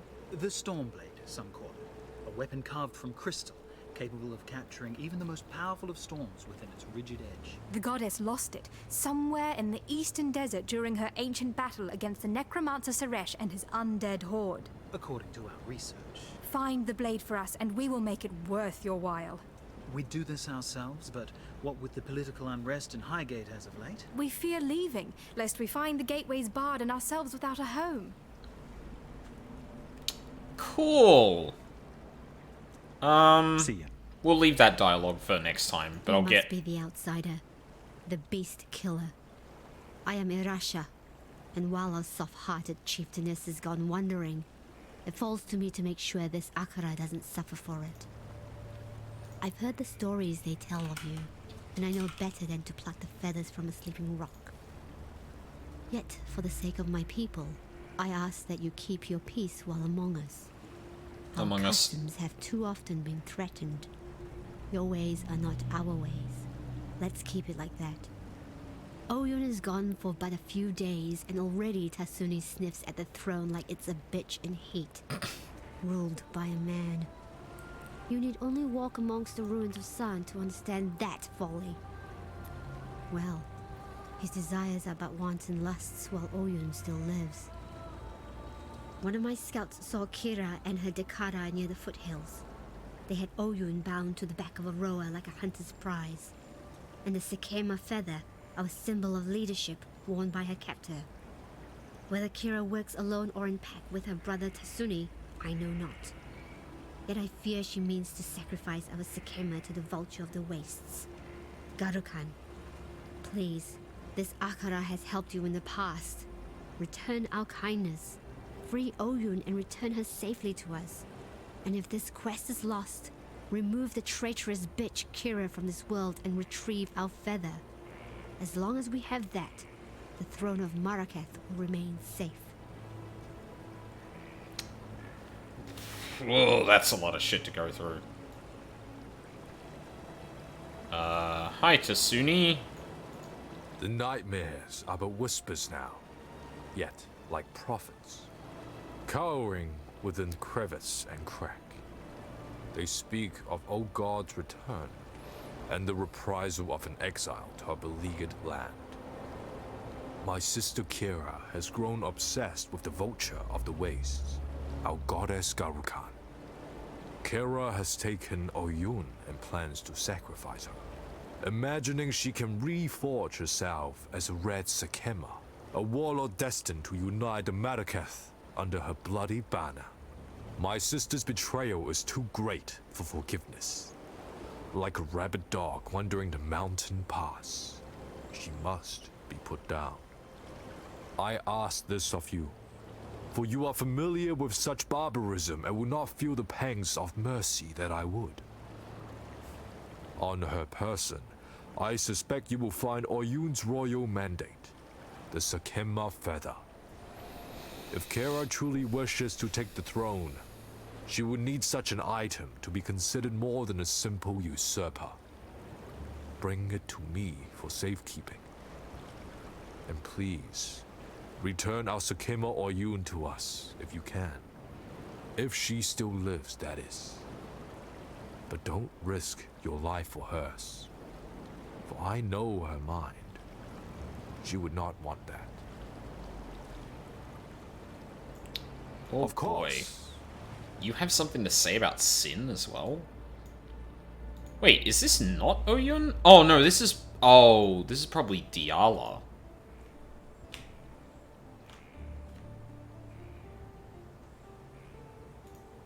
Maybe? Huh, I actually don't know who that is now that I think about it. I always thought that was Oyun and something like, and Kira took something from Oyun to sacrifice to Garukan. But it sounds like, no, they sacrificed Garukan, Oyun to Garukan. No, but yeah, that's where we're gonna leave it today, I think, just to make it a good, neat 2 acts. The next time I come back to this. Oh. Yeah, so, tomorrow we're gonna play Ace Attorney. There's a lot happening in that. During the week, now that the whole thing with the video, with the transferring VODs to YouTube is done, I want to try and do at least something during the week. But that might honestly conflict with me doing things like Extreme, because I kind of want to do an Extreme in 14, but I don't know if I want to stream that necessarily. So yeah, obviously I've talked to no end about plans about like Blasphemous and stuff like that, getting back into that, beating them and going forward. And yeah, then next weekend we've got one more stream of this before we wrap it up. I've got a couple of ideas for what we can do after that. I'm thinking I want to get 16 out of the way. Generally speaking, I've not liked keeping too many gaps between starting and finishing a game. Like, you know, there's still Elden Ring, Blasphemous, the last bit of the Slay the Princess run I was doing to get the, like, secret boss, or the secret ending. Well, the new ending, I guess you'd call it, not necessarily secret. Yeah, I get dissuaded if I take too long away from those things, so I'm thinking, no, go back to 16 soon, get that done, and then go from there. Rather than having that be another fucking white whale that I never overcome. But yeah, we got anyone else? We got someone to raid, maybe? No, it doesn't look like it. Yeah, not many people are playing Path of Exile either, because it's Path of Exile 2, so... Kind of makes... Which, yeah, obviously makes sense, but... Yeah. Alright, yeah, I think we'll just end it there then. So, thank you very much for watching Live on the VODs, I really appreciate it. I hope you all have a lovely day, and hope to see you all next time.